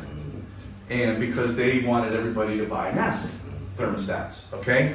Alexa wasn't as bad. So the Magnificent 7 of the technology people have all adopted Matter as the universal platform. So you'll see that coming out. It connects faster to those home automation platforms. Okay, but Matter, we're the first one. I don't know of anybody that has Matter in the industry yet, but we're all set. So you can connect to our MyHeating App or Alexa or the Home Center, either Google Home or Alexa, those, or both. Okay. And if you had the older one, you could swap it out for the newer one? Yeah. Okay. Yeah. So Well, it's I shouldn't say that. The 6IE, you're talking. Yeah. If you had an older one, but you wanted the one with the Matter. Yes, you would have to, more than likely, you have to replace it. Right. We don't just have the faceplate. Right. Yeah, but 6IE is not Matter enabled, 7IE is. So if somebody says, I want Matter, Right. you have to go 7IE. And then you have to just disconnect it all. Yeah, you have to disconnect you have to disconnect this, and the sensor, pull it out, put it in, reconnect it, and everything's the same. Okay. It looks identical to So the the 6IE. electrician could do it, you Yeah. know? Yep. Yeah. Yep, and then it's your user. Basically on the 7, it's not available on the Terra because you gotta have a QR code. I wonder, So- Scott, if we used that at my sister's. Did you have that at my sister's How many months ago was it? yet? It was last summer. That's right around when they came out. Oh, Yeah, they came out, I think, September. How dare you? Yeah. Well, the 6IE is still smart home compatible. Oh, it It is? just doesn't have Matter. Yeah, Yeah. So what does that mean then? It works with like Alexa, Google. Oh, Yeah. okay, so what does Matter give you then, beyond it's that? faster connection. Just a It's faster gonna be, one, it's, faster. yeah, It lets you control your heating system on whatever smart home device you're already using. So if you are in like the Apple ecosystem, if you use like Apple Home, you can change your heating directly through Apple Home as okay. opposed to through just our app, which you Okay. can still do it through our app, but you can do it through the other smart heating apps To as the well. iOS? Correct. Yeah, got it. You can do it with Alexa, you can do it with Google, you can do it with Samsung, Apple. Okay. we can give you a demo of that if you want. It's not part of I my. still can use it from the phone, I mean, you know Yeah, what I mean? right. Yes. Yeah. Most people haven't heard of it yet because it's fairly new. It's Yeah, probably, I didn't know. well, it's been out for a while, but nobody really in the device industry is using it yet, but it's coming. It connects super fast. Okay. Super fast. It's like scan, boom, it's there. It's very fast. I'm not, the other way would work, but it was a little bit more clumsy to get there. Okay, so this cleans everything up. And it's uniform, so everybody's using the same universal platform. It's not Google's doing their thing and Alexa's doing their thing. It's all universal, so it's much faster, okay? All right, so let's talk about thermostats, because this is probably the biggest tech call that we get on thermostats. And there's really two issues that we get calls on. One is no heat in the floor and tripping, okay? Yes. Those, I'm sure you've run into those, Yes. okay? Every one of our thermostats that we sell today have these two pigtails on the back. and a little terminal block here for the sensor wires, okay? This is the line in from the street or the panel, and this goes out to the floor. So power comes in. This is nothing but a switch. It's an elaborate switch, okay? So nothing happens until this calls for heat, turns on, right? So power comes in and stops here. When it calls for heat, it closes the relay inside, and the power goes down to the cables. So then it goes to the end, comes back, just like I said before, back to the panel. That's how it works, okay? This is a dual voltage thermostat. Now, true story, I had an electrician hooked a 240 volt to a 120 volt cable, and when I asked him why he did that, he said because it's a dual voltage thermostat. He's actually had that happen too. Okay, and I said, you're absolutely correct, but it's not a dual voltage cable. Meaning, dual voltage means what this will accept 120 or 240, dual voltage. Whatever comes into this goes out of it, okay? The trouble is, it's what that will take, right? That's why, so dual voltage, one skew, either voltage, but they have to bring in the right voltage to match the cable, okay? Very, very important. Communicate that. If you have a 240, if you have a 120 in the floor specifically, make sure your electrician knows they have to bring 240 in. Or pardon me, 120, my bad, 120. The other way it just doesn't heat, and it's an easy fix. You can go to the panel and put another hot end for you. Okay, not a big deal. But 240 to a 120 is serious stuff. You're probably going to end up replacing the floor. Okay, more than likely. Okay, that's how that is. Now, on these terminals, guys, here's another issue that we get a lot of calls on. You get an ER2 on your ER1, ER2 on your touch screens. That means the sensor's wired incorrectly or not wired at all. Okay. All right. So on this terminals, it's hard to see, but it is in Boston here. It's PC, that's a common, and it's P1 or P2. Okay. P1 and PC are the terminals you want to connect your sensor to, your floor sensor. Okay. P1 or P2? Nope. P1 and PC. It's the center one and the one to the left of it. Are those the only ones on there? P1 and PC or? No, and P2. What's it? Okay. So P2 is used for a limit sensor. So you can add a second sensor. Let's say, and by the way, these have an internal air sensor to them. So you could use it for room heat. Okay, so if I want to measure, if I want to turn on and off by room air temperature. Oh, the secondary does it. Right, so what I could do is change my control to use the air. And then I could put a floor sensor in and change it to my limit sensor. So I like that. So if I want my air at 70 degrees, but I only want my floor to go up to 72, I can set that. Right. Okay? That would be a scenario. Most cases in our flooring world, you're just gonna have a floor sensor and they're gonna change the floor temperatures, that's it. And that leaves that, so that P2 is out of the thermostat, just in the air. No, it can be in the floor. Oh, It's used as the limit, not to control it. So in our thermostat, we have a control sensor, means what are we using to turn on and off thermostat or for floor warming. The other one is a limit. How high do you want it to go before we turn it But on? both have to be buried. Not necessarily. The limit could be, like if you wanted to run it outside, for instance. That's the what I second mean. one, yeah, you could do Yeah, that. so that's what I mean, you keep that P2 out. No, it doesn't have to be out. But if you want to measure air temperature, yes, it has to Right, be then, out. Okay. yeah. 'cause But it that's doesn't your have to goal. be out. It can Right. be in the floor too. Right, but if you wanted the air temperature. Yes, it has to be out. That's what, yeah, okay. So that would be, you wouldn't, so if you wanted to measure air temperature and use the floor sensor, yeah, you'd have one in the floor, one out. It's just like the new heating systems, Yes. the boiler systems Yes. that do that. Yeah. So is that thermostat wire always done with what we're burying for the cable wire at the same time? Yeah, it's a good question. It happens a little bit with because the sensor's in the thermostat box, not in the cable box. Right. But you have to get and thank you for reminding me that. The sensor wire has to be put in when you lay the cable before you mortar. Okay? okay? Right, the sensor wire has to be, now, Correct. do you run it all the way through, or where does that, or is it No, just normally, come, like, we- off of the thermostat? Okay, so when a placement of a sensor, there's really no requirement. What our recommendation is maybe 12 to 18 inches off the thermostat directly out. The key that you want to do is it measures the temperature right from this thermistor right here, this piece right here. Mhm. That's where it's getting its detail from, okay? Right there. So this sensor, remember I told you the heat will come off this wire 1 3/4 on both directions. So we want that sensor to be directly in the center of these two runs, Okay, because that's where it's getting. Now, what happens if I had that sensor along this heating cable? it would, yeah, it would trigger it, it would heat It would up. short cycle, Yeah, because it's heating up, okay, Yeah. because it's getting heat. If I have it too far away, what's gonna happen from the not cable? gonna heat up enough. It won't get up to temp, it will run all the time, Right. okay? So in between the run, Exactly in the center of two 12 heaters. to Now, you 18 know, inches from the pigtail coming out of the floor. except or unless you got to think about the room. Okay, if I have a west facing room and big windows and the sun shining down, is the sun shining on the sensor and heating that floor? Passive heat, that might be a problem.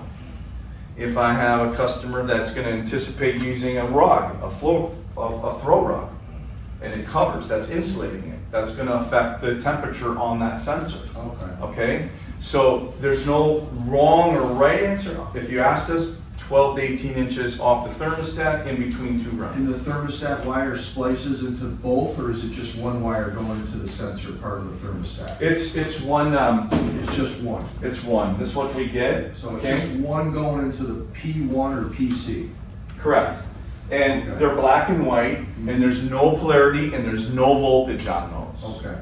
So it doesn't It's matter one which way. terminal. It doesn't matter which way you go, as There's long not as. two that go P1, PC.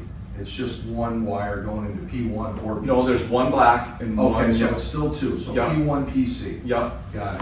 One goes into PC, one goes in, but it doesn't matter black or Doesn't white. matter which one, like, No, there's not no like clarity. the other. power. It's just measuring, but if you put in PC and P2, you're gonna get an error code. Okay? If you what? If you put it in PC and P2, you'll end up getting an error code. Right, in P2, right, yeah. Right? Because it says, hey, I don't see it. It's an error, I don't see it. Yeah. If that happens, you either change it, sometimes you forget it, or something, you can switch and go automatically to air temperature if you wanted to. You could use air in that situation. So you have alternatives to do that. Now, a lot of people will put two sensors in the floor, okay, for insurance, in case one fails, they don't have to rip up the floor. It's very rare that our sensors fail, to be honest with you. And the manual dictates all of this? Yep. For the P1, PC Yes. versus P2 outside temperature? Correct. In the floor? Correct. Okay. Yep. Darren, I think Stephen had it. Quick question though, like before we were talking about you can use it to Good. separate cable, like one in the wet area separate from the dry, within the Right. So do you have to use two different sensors? No. You can still use one sensor. One sensor per First thermostat. thermostat. Per Okay. thermostat. Then the second one you can just have that as a dummy also. Alright. Yep. And the reason being is because the thermostat is sending out just one power. Okay. Okay, all right, okay. So, but if you use two sensors, so you have two of these in the floor, which is fine, only hook up one. One, yes. But like, I call them Sparkies, or electricians, they don't like to leave any wires not connected in a box, so they'll connect them. Right. Don't have them do that, Mm. okay? Because it will Is that mess just up. for a backup? Yes. Backup wire? It's just a security backup, whatever you want to call Do it. we get the two?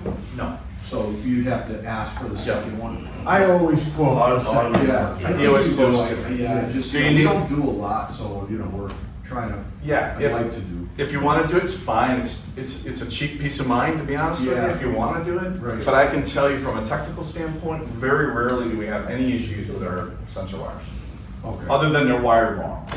But that's a pull it out and do it. Gotcha. But as far as measuring the temperature in the floor, they're fine, unless you put it somewhere where it shouldn't be, which happens, And by the way, when you're done, before you cover it up with thin set or self-leveler, make sure you take pictures. Mhm. Okay, that way we can see if anything happens, take pictures and Yes. file them, you never know. Video. Videos works good too. Yeah. Yeah, I know it's a little pain in the butt. Okay, so that's how it's wired. So I have this hooked up, so if I go ahead and I turn this on, there's my heating cable, okay? So that's my simulation, by the way. So I know the heating's on. You also know it's on because there's a little triangle to the left of the number. When you see a little triangle there, that means power's energy. The heaters are on and should be heating the floor, okay? On the Terra, this is our contemporary. This is a nice little stat. It's contemporary. It doesn't have all the stuff on the screen. It just has the temperature here, and there's a little orange dot right there when the heaters are on. Okay, that's how you can tell. Okay, we talked about matter. This also, both of these would have geofencing. I don't know if you're familiar. That's one thing we put into it. So geofencing is when it's connected to the app, to your phone, and I leave the home, or anybody that has the app on the phone leaves the home and goes out to these boundaries, it knows that you're leaving, it's gonna turn the heat down automatically. And then when you come back, it's gonna raise it. You'll get out so far and it gets to the last boundary and it's done. I mean, it'll just keep it at the, the lowest temperature, but there's a certain set boundaries out there that it knows where you are. Now, if you or your spouse or your customer and their spouse, if one phone is home and the other one leaves, it doesn't move because one is still there, okay? That's geofencing, that's pretty cool. All right, guys, so now we're getting into the nitty gritty. Everybody knows how to install the do's and don'ts, the things that we run into, we get calls on, so you got a pretty good flavor of that, hopefully. Hopefully that was very informative. Now we're gonna talk about when you give us the call, how do we determine what we do, okay? So again, as I said before, probably the two primary reasons for people calling is there's a no heat call, like they can't figure it out, or there's a GFCI tripping that's happening in the system, okay? Those are the two primary ones. Occasionally, if you get a blank screen, it can happen, okay? We get a blank screen once in a while. As long as you have the breakers on, check the breaker. And if the screen comes on, if there's power to it, you can check the power coming in. If there's power coming in, the screen's not on, it's a defective thermostat, we have to replace it. So that doesn't happen often, but that is a call that we get occasionally. You just sell so many, there's gonna be something that happens on there. But again, I'm gonna focus primarily on those two things because there's and why we ask the questions that we do. And by the way, before I forget, we ask for certain information because without data, we can't help you. Can't help your customer if they call us, okay? We just can't. So statements like, well, the cable's good. That doesn't tell me anything, okay? Maybe, I don't know, okay? Or the floor is really hot. Well, what does that mean? Okay, things like that. That's why when we ask for data, we ask, for specific. It's really measurements. It's not to interrogate you. It's to understand what's going on, so we can maybe point in the right directions to figure things out. So, let's talk about a little bit about meters again. So you have a multimeter, and Craig, you're right. Your main tool, I would probably recommend a clamp meter. If I was doing an install, I use a clamp meter. And the clamp meter or a fork is the same thing. The clamp it clamps, okay, a fork is doing. The reason why I would recommend one of these is because this is an easy way to check current without having to do anything fancy. You don't have to be an electrician, okay? So a clamp meter or a fork meter, this is an inexpensive Klein one. You can pick this up online, or you can probably Home Depot has these. But for sure a multimeter is, so this does the same thing as a multimeter, but it's a little easier to check the current because I'm gonna ask you to check the current normally. I just wanna verify things, okay? So, if there's a no heat, as I said earlier, you have, every circuit starts at the panel. I'll just call this the panel. And then we're gonna have some controller. In this case, it's gonna be the thermostat. And then we're gonna have the heater, right? So you have to have a supply coming in. It goes out to the heater, okay? And then it's gonna come back to the control and back to the panel. That's how every circuit will work, okay? So if I have a no heat call, if you call me and say, you know, we don't have any, we can't get any heat out of the floor, what am I gonna start looking for? Well, what I wanted to start looking, I'm gonna probably start you right here at this point. This is the load side of the thermostat, okay? I'm assuming there's power, somebody checked the breaker, and we have power coming in. So what is the power? Is it 120 or is it 240? Right? I'm assuming you already checked that. So we know power's coming in. The question is, the issue is there's no heat in the floor, so what would be causing that? So we're gonna start on the load side, guys, okay? And the first thing we're gonna do is we'll wanna check, we're gonna wanna check, and you can do this without taking it apart. Normally you're gonna have wire nuts, okay? You can just stick the probes up in the wire nuts, right? So in this case, I'm just going to attach this real quick so you can see it. And then when I use the words call for heat, that means turn the thermostat on, make it call to heat the floor, okay? So I'm just gonna turn this on, and then I'm just gonna turn, on your meters, if you're not familiar with the squiggly line, is AC power. The straight line with a dash is DC power. We want the squiggly line, okay? So I'm gonna turn this over to volts, and I'm gonna get a reading volts, okay? That voltage should be what's coming in, okay? Should be, okay. What that's telling us now, guys, is that when this thermostat calls for heat, the relay's closing, letting voltage go through. Now we know it's not the thermostat. Because if it was the thermostat, it wouldn't allow power to come in. That happens sometimes. If you said, I got call for heat and I have no voltage, it's the relay that didn't close. Okay? It's the relay. Can't fix that, gotta change it out. Okay? It's rare, but it would happen, could happen. Okay? But I now know I have power here. And this isn't gonna always be 120. It could be 128, could be 123, could be 118, whatever. So if somebody tells me it's always 120, I'm like, did you measure? Because it's very unlikely it's gonna be exactly 120. But our cables are specified at 120. So the numbers are at 120. But it's gonna fluctuate, and I'll show you what this means in a minute, okay? So at this point, you know it's not the thermostat, okay? Now, when I use, I'm gonna hook this back up to my heating cable. And by the way, this is a self-reg cable, so this is simulating your floor cable, okay? I'm gonna plug this back in real quick.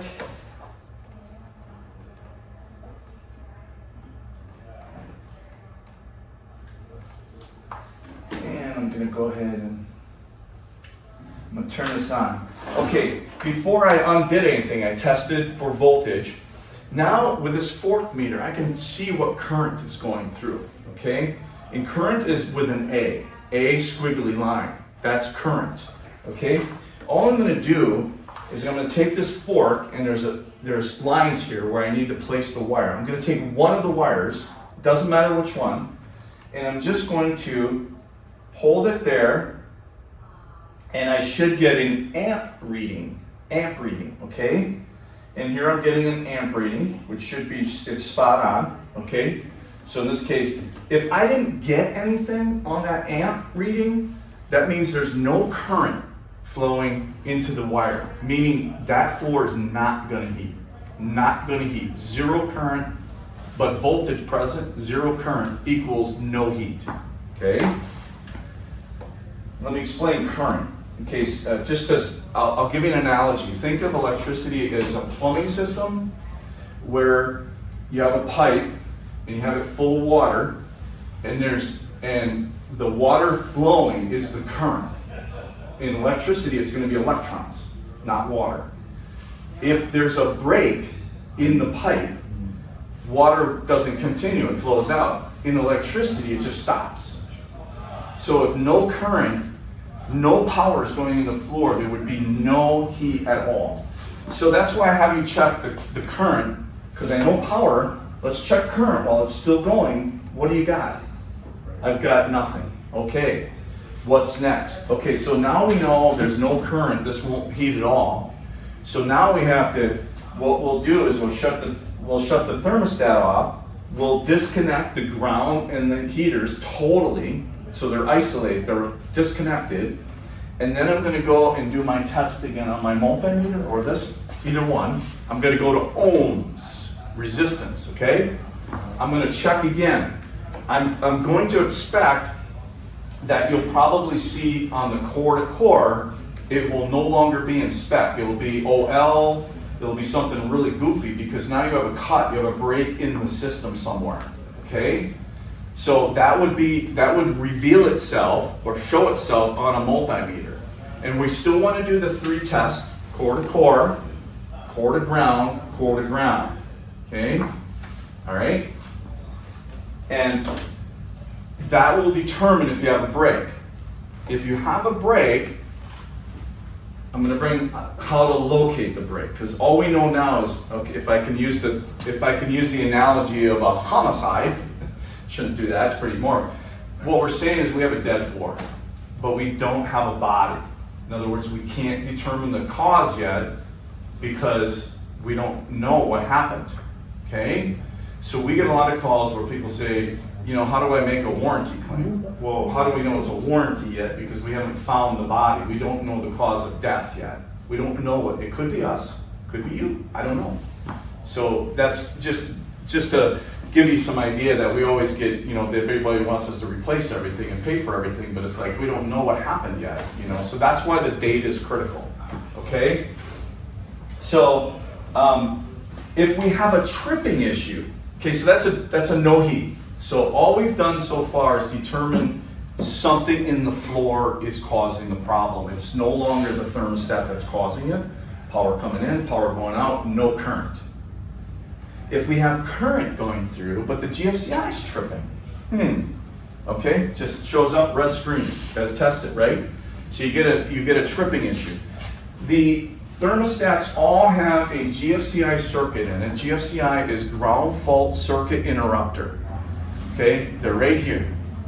That will trip at 5 milliamps, very low, very low. You'd hardly be able to feel that. What that means, when there is a imbalance of current, okay? So it goes out to the cable and then back, right? If the current going out is equal to or greater than 5 milliamps, that will trip. That's a consumer protection and that's a must with UL, okay? So what does that mean? Well, if you have a nick in your cable and it's right along the ground wire, that's where electricity is going. The heater still might work, but it's going to trip because there could be a break in the insulation around the heating element. Because remember, there's 3 wires in there. 2 of those elements have another insulation around them. And if that's got a crack in it, and you're energizing it with power, it's probably touching the ground. Now you have more than 5 milliamps going somewhere where it should not be going, shuts the system off. That's consumer protection. That's why it's important to make sure this is grounded. Okay, gotta be grounded. I ran into that one last week. It wasn't grounded at all. Like, why isn't this grounded? You know, shame on them. Okay, should always be grounded. But that's a GFCI trip. Okay, what that means is electricity's going somewhere where it should not be going. Now, where is it going? That's another question. Again, it's trying to find a needle in the haystack sometimes if it's in the floor. But we do know. You would be able to test that, and that would show up when you test the core to ground on both sides. If you didn't have that OL or that I, and you had a resistance, if you test, by the way, if you guys test core to ground, the black to ground, or the yellow-red to ground, and you get a number crazy like that, or something like that, whatever. This means there's resistance there. That means there's a path for electricity. Remember, your black to ground should be whatever is in the spec, but your black, black to core. Black to ground should be OL or I, right? And then your yellow or red to ground should be OL or I. If it's anything other than that, if it shows up like this, there's a short to ground. That's what's causing your tripping, okay? Because it's picking up something, it just can't pick up enough of it with this number here. This says it's way off the scale. You guys you're good to go. You're good to go. OL is a good thing. Ground, core to ground. Okay? Does that make sense? Because that's real important. That's the number we really need, because a lot of people just give us core to core, but they never check core to ground. And that's what would cause the tripping. Now, if your circuit has overcurrent, meaning more current than what it's supposed to have, the thermostat's not going to trip on that. Your breaker will, in the panel, will trip. Okay, because that's an overcurrent protection. Ours is GFCI. So it's overcurrent is in the panel of the breaker. That's why you have to size those correctly, so that you don't have too high a one, so it would trip if there's a problem in the system. The GFCI is more of a ground fault issue, so where's electricity going in the floor that it shouldn't be going? That's what we're looking for, okay? But these are 15 amps, so if these are running 15 and you had a 20 amp breaker, if it's 21 amps, the breaker will trip, okay? Protecting the system. Does that make sense to you guys? Yes. Okay, that's not you on you though, that's on the electrician, just to be clear. Okay, your electrician should know that, but you guys should know it as well, just to make sure. If you're out there with an electrician, you can say, well, let's check the breaker, make sure everything's cool, all that kind of good stuff. Incidentally, the GFCIs, you only want one in one circuit. So if it's tripping, one of the things you want to look for, and this is coming up a little bit more and more, that electricians are starting to put GFCIs in the breaker panel. So if I have a GFCI in our thermostat and I have a GFCI in the breaker, they're going to do this. They're not going to like each other. And what I mean by that is, one might be trying to do a circuit and creating that fluctuation, and the other one might be too, and it'll trip. So you want one in the circuit, okay? So check that. Arc fault breakers, not such a big deal. But GFCI breakers, and we're starting to see more municipalities require that now in the panel. So if that starts happening, then we got to take it out of here, because you're going to have problems with that otherwise, okay? But just be aware of that. There's one more tripping that I just want to make you aware of. It's called ghost tripping. Anybody heard of ghost tripping? Ghost tripping simply means, and it doesn't happen often, it's rare, but occasionally, with all the electronics in the world we have today, home audio systems, dimmer switches, shades that go up and down, all this fancy stuff, right? That creates an electrical noise called EMI, electromagnetic interference. And it's kind of a ghosting thing, because it's not really in your system, it's in the air, and what it does is, in a nutshell, it will kind of confuse our system thinking that there's a problem when there's none. And the way you determine that is if I'm doing my testing with my multimeter and everything's perfect, what would be causing it? Well, it's possible it could be some interference, right? And we do have a fix for that, where we actually have a non-GFCI power module that fits these thermostats, and what we do is we flip them out, but then you have to put the GFCI in the breaker panel, because it's got to be protected when it's a wet area. So that would be garages, bathrooms and kitchens, or anywhere else that the authorities with jurisdiction would tell you that And has what to was be. the cause again for the ghosting? It would just be the EMI, electronic noise. Think of it as electronic noise, right? Okay. It comes from different ways. Sometimes it can come in from a shared neutral. It could come in from a shared ground. It's very difficult to determine where that's at. It could be airborne, where, if there's a dimmer switch on lights, that chops voltage, chop, right? When it does that, it creates a lot of noise, okay? And if they're really close to a thermostat, sometimes that trips it. Another thing would be a piece of equipment in the house. Say you're doing a really big house and you have a generator. and the generator kicks on, it could have some thrust or some spike current that comes back through that could be causing it. So there's different things that could be causing it. The key to remember is we got to check the cables. The cable good? Is the installation good? Is there anything that would stick out? If not, then we just have to assume it's some sort of noise interference. Because I can tell you, if that's the case and you send it back to me and I put it on my test bench, I'll almost guarantee it won't trip for me. So that tells us that it's got to be locally, something in the home. What it is, I'm sorry, I can't help you. I don't know what it is. I'm just saying that's why we call it kind of ghost tripping, okay? It's just happening for no apparent reason, but we have a fix for that. We just move it out. It's rare, but just making you aware of it, okay? Just making you aware of it. Doesn't happen often, but okay?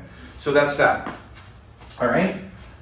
Any questions with that? That's really how you determine no heat and GFCI tripping. It's really testing. Now you can see why we have, why we need the data, okay? Are these steps anywhere written down that you can reference it, like when you're going and testing, you know, like your black to ground and red to ground and checking the amps versus the current versus the voltage?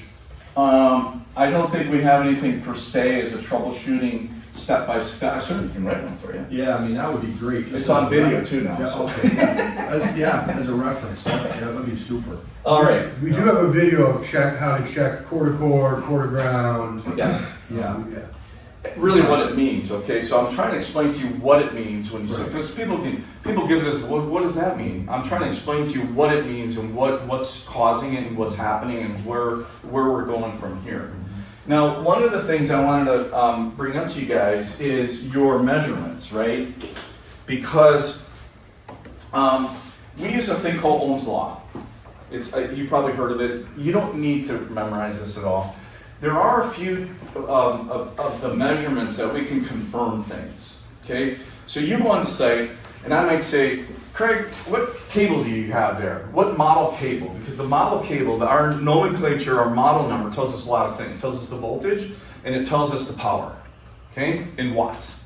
That's what that last number is on the DCM, okay? Current, voltage, and the power. But you probably don't know. I don't know what it's thinking. I can see it's a 120 because it's yellow. Okay, we know it's 120, okay? So with Ohm's Law, with any two numbers, you can figure anything else. Two numbers. Which two they are, I don't know. What do you have?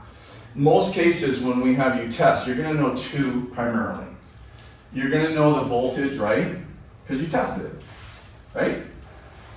You're with me? The other one you're going to know because you tested it is the resistance, ohms, right? These are the two numbers when you're testing that we'll know from your test, okay? Now with those two numbers, we can figure out what size cable it is. We're pretty close.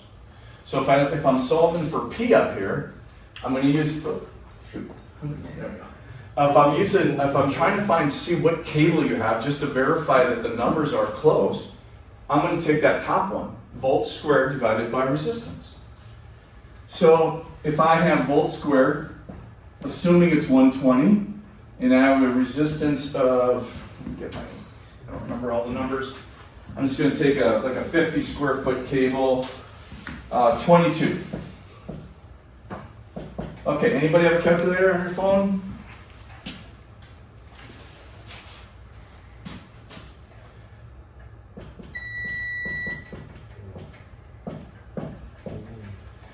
So take 120 times 120 divided by 22. And what do you get? 654.54545. So 655 watts, right? That's your power. Would you agree with that? DCM 120's 22 ohms is 655 watts. See? We know that. Now, but that's 120. So what if you tell me it's 128? 128 times 128 equals what? Divided by 22. 744.7. So 744? 745, right? 740. See the difference? If it's 120, it would come out perfect to our spec. But if you tell me it's 128 volts you have coming in from the street, I don't know if this is right or not, do I? I don't know, I'm assuming 128, it's gonna be figuring 120. And if I was at 22, I'd be there. I could figure that this is your cable that you're dealing with. If you don't know it in the floor, if you have the model number, we already know it. So we know the spec. What I'm trying to get at here, guys, is this is why the measurements are key, because I don't know if this number's in spec yet, because I don't know what the actual power in that cable is expected or what we put in, okay? So that's why the numbers, that's why we're trying to figure that out. So when we get it, and you hear me say, just a second, I'm doing the calculations on to see what kind of cable, to see if we're out of spec or in spec. That's what I'm really looking for. Or our CET people are doing the same thing. Trying to figure out, is this in spec or out of spec? You know, what's going on? Because if it's out of spec, that would mean that that's probably part of your problem, okay? So we're just trying to clarify some things. So be patient with us when we ask for that information, but try to have it, okay? If you don't want to sit on the phone, do all this testing prior, write it down, send it to us, and we can take some pictures and we can be done with it, okay?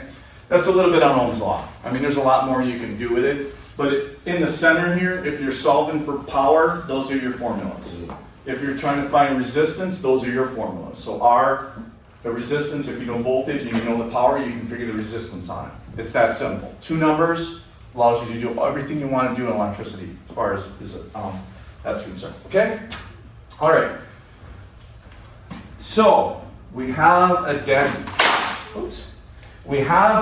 floor. What's next? Well, you gotta locate it, right? Can it be fixed? Yeah. But we have to find it first. And that's the challenge in our industry. And that's why, did he have Miles come on? Or? He had the guy from Maryland on that. Okay. So I'm not going to get into it. There's a machine. Okay, so finding let me back up here a second. Everybody seen this? This is the one you rented from us? Probably. Okay. Yes. This is a TDR. Okay, and a TDR stands for Total Domain Reflectometer. Okay, this is used primarily in the communication world, so phone companies,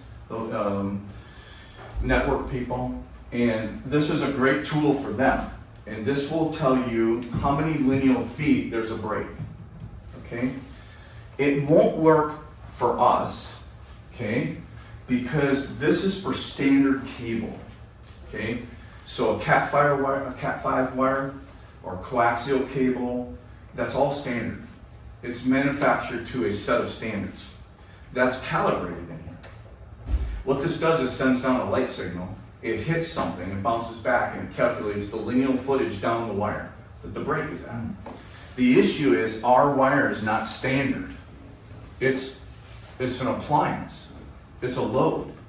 It's no different than different models of vacuum cleaners or light bulbs or blenders, okay? It's a load. That our wire is not calibrated in here. So you might get a number, but if you ask me if that was accurate or not, I have no idea, because it's not calibrated correctly, okay?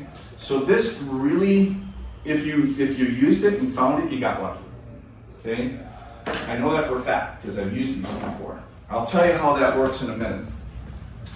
So there's another, to really find a break in the floor, you really need to use what they call a high pot. A high pot, it stands for high potential piece of equipment. It's this unit here. This is battery operated. The high pot is an AC, plug-in, high power. And in a nutshell, what we want to do is we're going to hook that up to the wire at the thermostat, and we're going to start increasing voltage, sometimes up to 1500 to 1700 volts on the wire. If there's a break in the wire, it will begin to arc at some point. Zzz, under the floor. Then we use our thermal imaging camera. Remember, the floor's dead, it's cold. So now I'm gonna take my thermal imaging camera, I'm gonna do this. I'm gonna scan the floor, okay? And I'm gonna simulate that light right there, that's where I might break. I'm gonna get in the floor, I'm gonna see a hot spot, just like that. That's where it's arcing. That's where your break is. That's how you find it. These pieces of equipment are dangerous.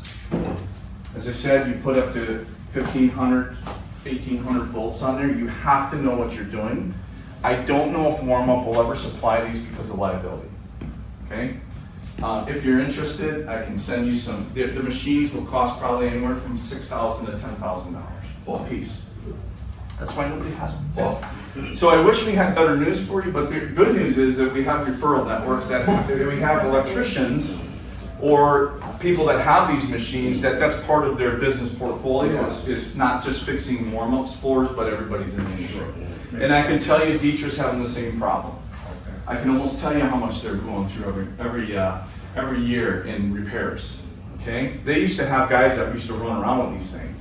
They kind of stopped doing that because they're fixing everybody's mistakes, not their own, okay? They're their customers, but it's installation problems. Somebody drilled through it. I mean, they're going out spending $100 fixing systems, okay? That's a high pot. I have a video for that if anybody wants to see it, how it works. But that's in a nutshell how it is. Once you locate it with the thermal imaging camera, I'll simulate here. I'm just gonna go here. I'm gonna, oh, yep, there's the break. I'll put a piece of tape there. I'd almost be willing to bet it's right on a grout joint. Maybe not, but most of the time it is. Then what I would do is I would take my ball peen hammer, I'd smash the tile, break it up, carefully dig down. I would see a burn mark in the wire, that's where I was arcing. Cut that out, then I'm gonna thermal strip it, and I'm gonna continue testing downstream before I make that connection, because I wanna see if there's any other problems. Here's what actually happens sometimes. If you clean grout lines out with a utility knife, you probably, or I've even had Dremel tools, okay, you probably made sliced bread out of that floor. In other words, there's all kinds of problems. The maximum number of repairs is 3 on a cable. More than that, you're probably just compromised the whole cable. It's gonna be, the only way to fix that, rip it up, do it over, okay? That's how you would fix it, but the problem is having those machine and that piece of equipment to be able to do that.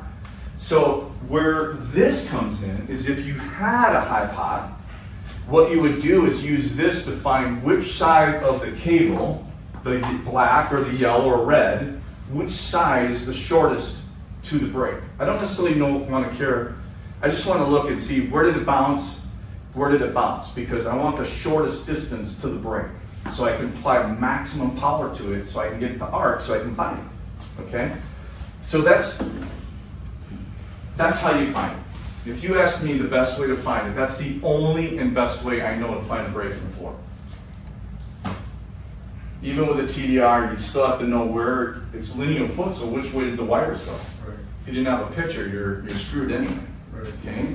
Now, let me show you something. I'm gonna simulate this, and then I'm gonna talk a little bit about why maybe you'd want one of these, if you're gonna do this as a tool. These aren't that much money either, so these are pretty. This is a mega ohm meter. This is gonna do the same thing as a high pot, but it's battery operated. So it's not gonna be on a long cable. It's not gonna be able to weld or arc, okay? It's just not enough power. You need AC power. So what this does is, this is an insulation tester. So the ohm meter is measuring resistance, okay? What we're trying to do is seeing how good the insulation around the element is, okay? Because remember I said, if you have a crack in that insulation, it may not show up on your multimeter, okay? I might have good ohms, and I might not have a short to ground, because it's not touching anything yet. But I might have a crack in my insulation. So when I power that up, it could jump over the ground and not get my tripping. How are you gonna figure that out? That's what these are for. So this is an insulation tester. The multimeter tests resistance, okay? So what I wanna do is I wanna know, is the insulation around our heating cable valid? Is it good? One way to find out. This one, they're all different, but this one goes from 250 volts DC to 2500 volts DC, okay? I'm gonna start at my lowest one, and we're gonna say, you come over here, Steve, come on. Steve, right? Yes. I'm gonna turn it on, oops, and then I'm gonna go ahead and test. So I'm at 250 volts. I'm gonna let this thing run for about 30 seconds. And I'm gonna see, I purposely cut that wire just so you can see what happens if this was a high pump. I'm not really getting anything. It's still showing me OL. What that means is that insulation so far, 250 volts is good. I don't see a problem here, right? So I'm gonna stop it, and I'm gonna increase this to 500 volts DC now. I'm gonna go ahead and test. Still showing me OL. That's good wire so far, right? Okay, I'm gonna stop that. I'm gonna increase it to 1000 volts DC. By the way, you don't want to touch any of this. Nothing yet? Still OL, huh? Okay. Let's just increase it to 2000. Can you see that little light there? Can you see it? I'm at 1000 volts, 2000 volts DC. See it? Oh, yeah. Yep. Yeah. That's what would happen with a high pop. Now it's saying you got a problem. But it didn't jump at 250 or 500 or 1000, it jumped at a higher voltage because it had a jump. Okay? Follow me? So that would show up right there. See it? Right, yep. See it? You want to see it? Hold that in on that wire. Okay. See it? That's what you would see in the floor. That's what you would see in the floor with a high pop. Then you know exactly, you mark it, there's your break. Okay? All right? So that's an insulation tester. This is really good, not so much on every job, but if you had an issue, you can see, okay, all my readings are coming out. What's going on here? Why is this thing? I would ask for this. I'd say, well, let's check the insulation. Do you have a mega ohm meter? If not, we have it in the store. We can send you it. But if you had one, you can just check it, right? You can say, and what you want to do is you want to check core to ground, because that's what we're looking for on both sides. Okay, that's an insulation. Electricians Black use to this. ground and red to ground. Yep. Because what you want to know is there a crack in it that's jumping to ground that would cause your GFCI tripping. Okay, electricians should have these because they would use them on motors, all kinds of stuff to check insulation around wires. Right? That's what they would do. Would it go off no matter how you had it hooked up to the ground? Or does it have to be on one or the other, like black to ground or red to ground? It has to be core to ground. That's what we're testing, but it's going to be dependent on voltage. So the higher your voltage is, the more it will jump, right? So, we don't want to hit it with 1800 volts right away if we only need 800 volts, right? In this case, it went from 250, nothing. OL showed right. That's why you got to keep going up, increasing it until you get to your maximum. If I put 2500 volts DC on here and I had an OL here, I know there's no insulation problems. There's none. That's 2500 volts. That's a lot of power going through there. But this is only 6 inches of wire. Right. Imagine if you had 500 feet. The batteries would never reach there. I mean, Do we know how far it can go? well, as far as to really arc for a long period of Yeah. time, it would still show if you had a problem. Oh, okay. Yeah, and it might zap a little bit, but that's why you want to keep an eye on your meter, because if it's OL like we saw here, if you guys want to play around with this, you're more welcome. Just don't touch that or that, because you'll get zapped pretty good. But that's why we want to look at our meter. If we're getting an OL, or if we're getting numbers like 10 mega ohms, M with a horseshoe, okay, that's almost like infinity. That's good. Anything higher than that's good. 1 giga, that's 1000 megavolts. Okay, it means it's fine. It's when you start getting below 1 mega ohm that maybe start to have some issues, and you might want to start, increasing. So yeah, does that make sense to you guys? So again, this finding and locating it is really kind of the sore spot, if you will, in our industry. Not just Warmups, but everybody's, because we don't really have It'd be nice if we had a communication tool that told us, you know, we could send something down and then search with a 1. It's just not happening right now. We are looking, trying to figure things out so we can have a safe tool that everybody could use, but we haven't been able to find that yet. That's the only way I know how to find it. And this tool is just used to figure the short leg. That's all it's for. Okay, does that make sense to you guys? Yes. All right, a couple more things and we're wrapping up. All right, so just to kind of gives you a little flavor of what we see on the backside, so you get a little peace of mind. I won't go into this in big detail, but I thought it was important for you to show to see what we do on the back end. So this is MyHeating, our app. Okay, so when people are connected to our thermostat, everything goes to our server. We own all the data. We don't outsource any of it. So all data is secured. We own it on our servers. I need to make that clear so everybody's comfortable with that. But so the customer can go in and just log in. So I'm just going to log in to the. This is on the web, but you can do it on the phone as well. But this is the web version of it. And so this is my account. Okay. But one of the things that we can do here is we have this portal here that we can look. So if you give me the device number or the customer's email address,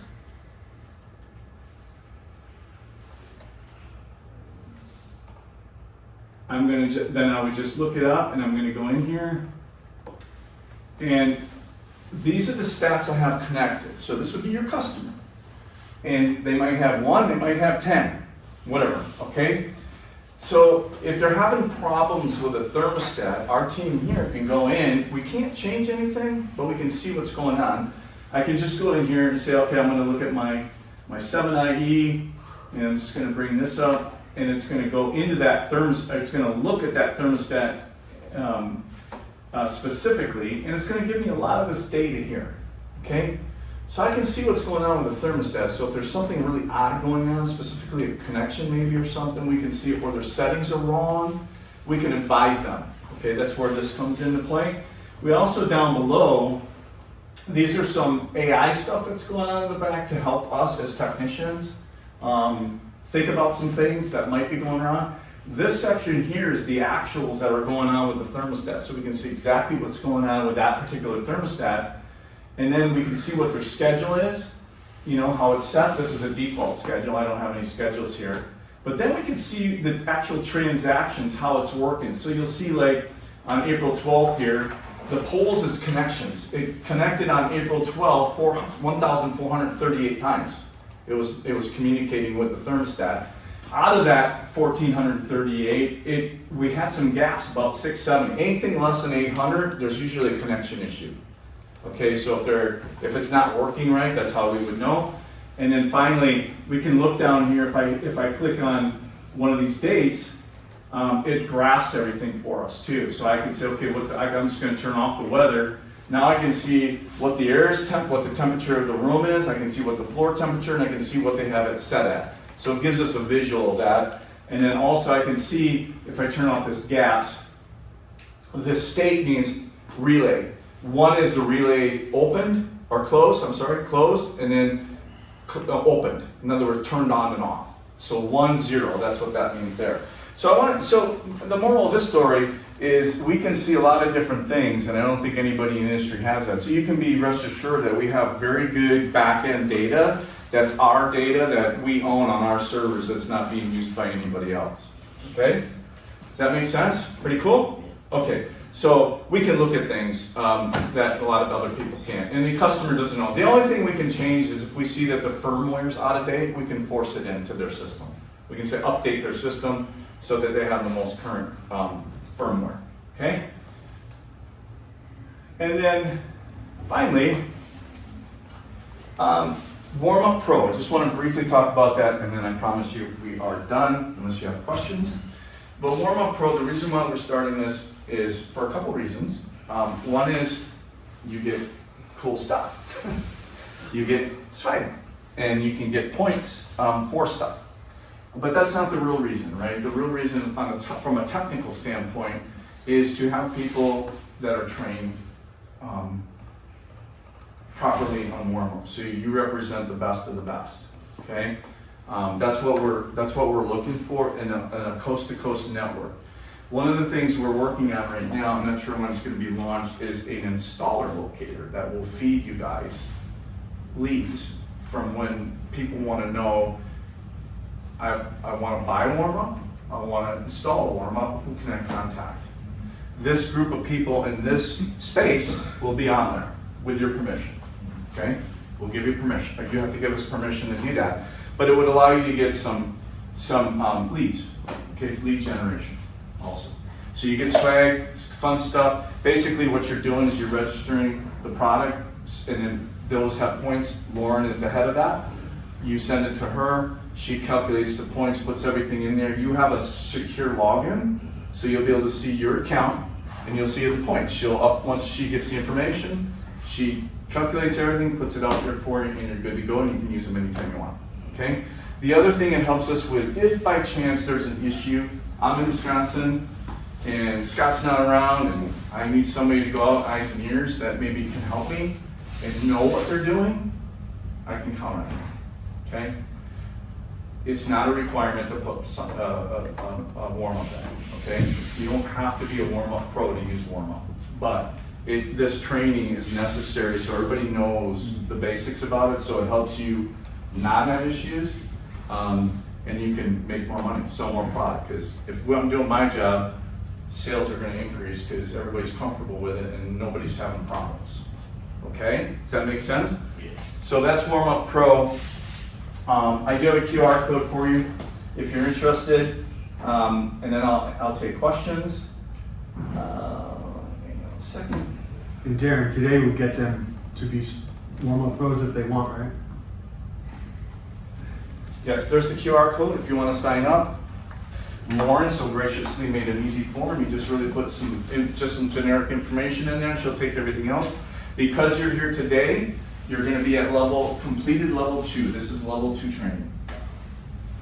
Okay, so you're already going to be at level. I'm working on level 3. That would be more of the advanced high pot stuff to train on some of that stuff. But I need to work on that one. Okay, so that's a QR code. No cost to you whatsoever. We get the benefit from you being a loyal customer. Okay, with that, that's all I have for this training.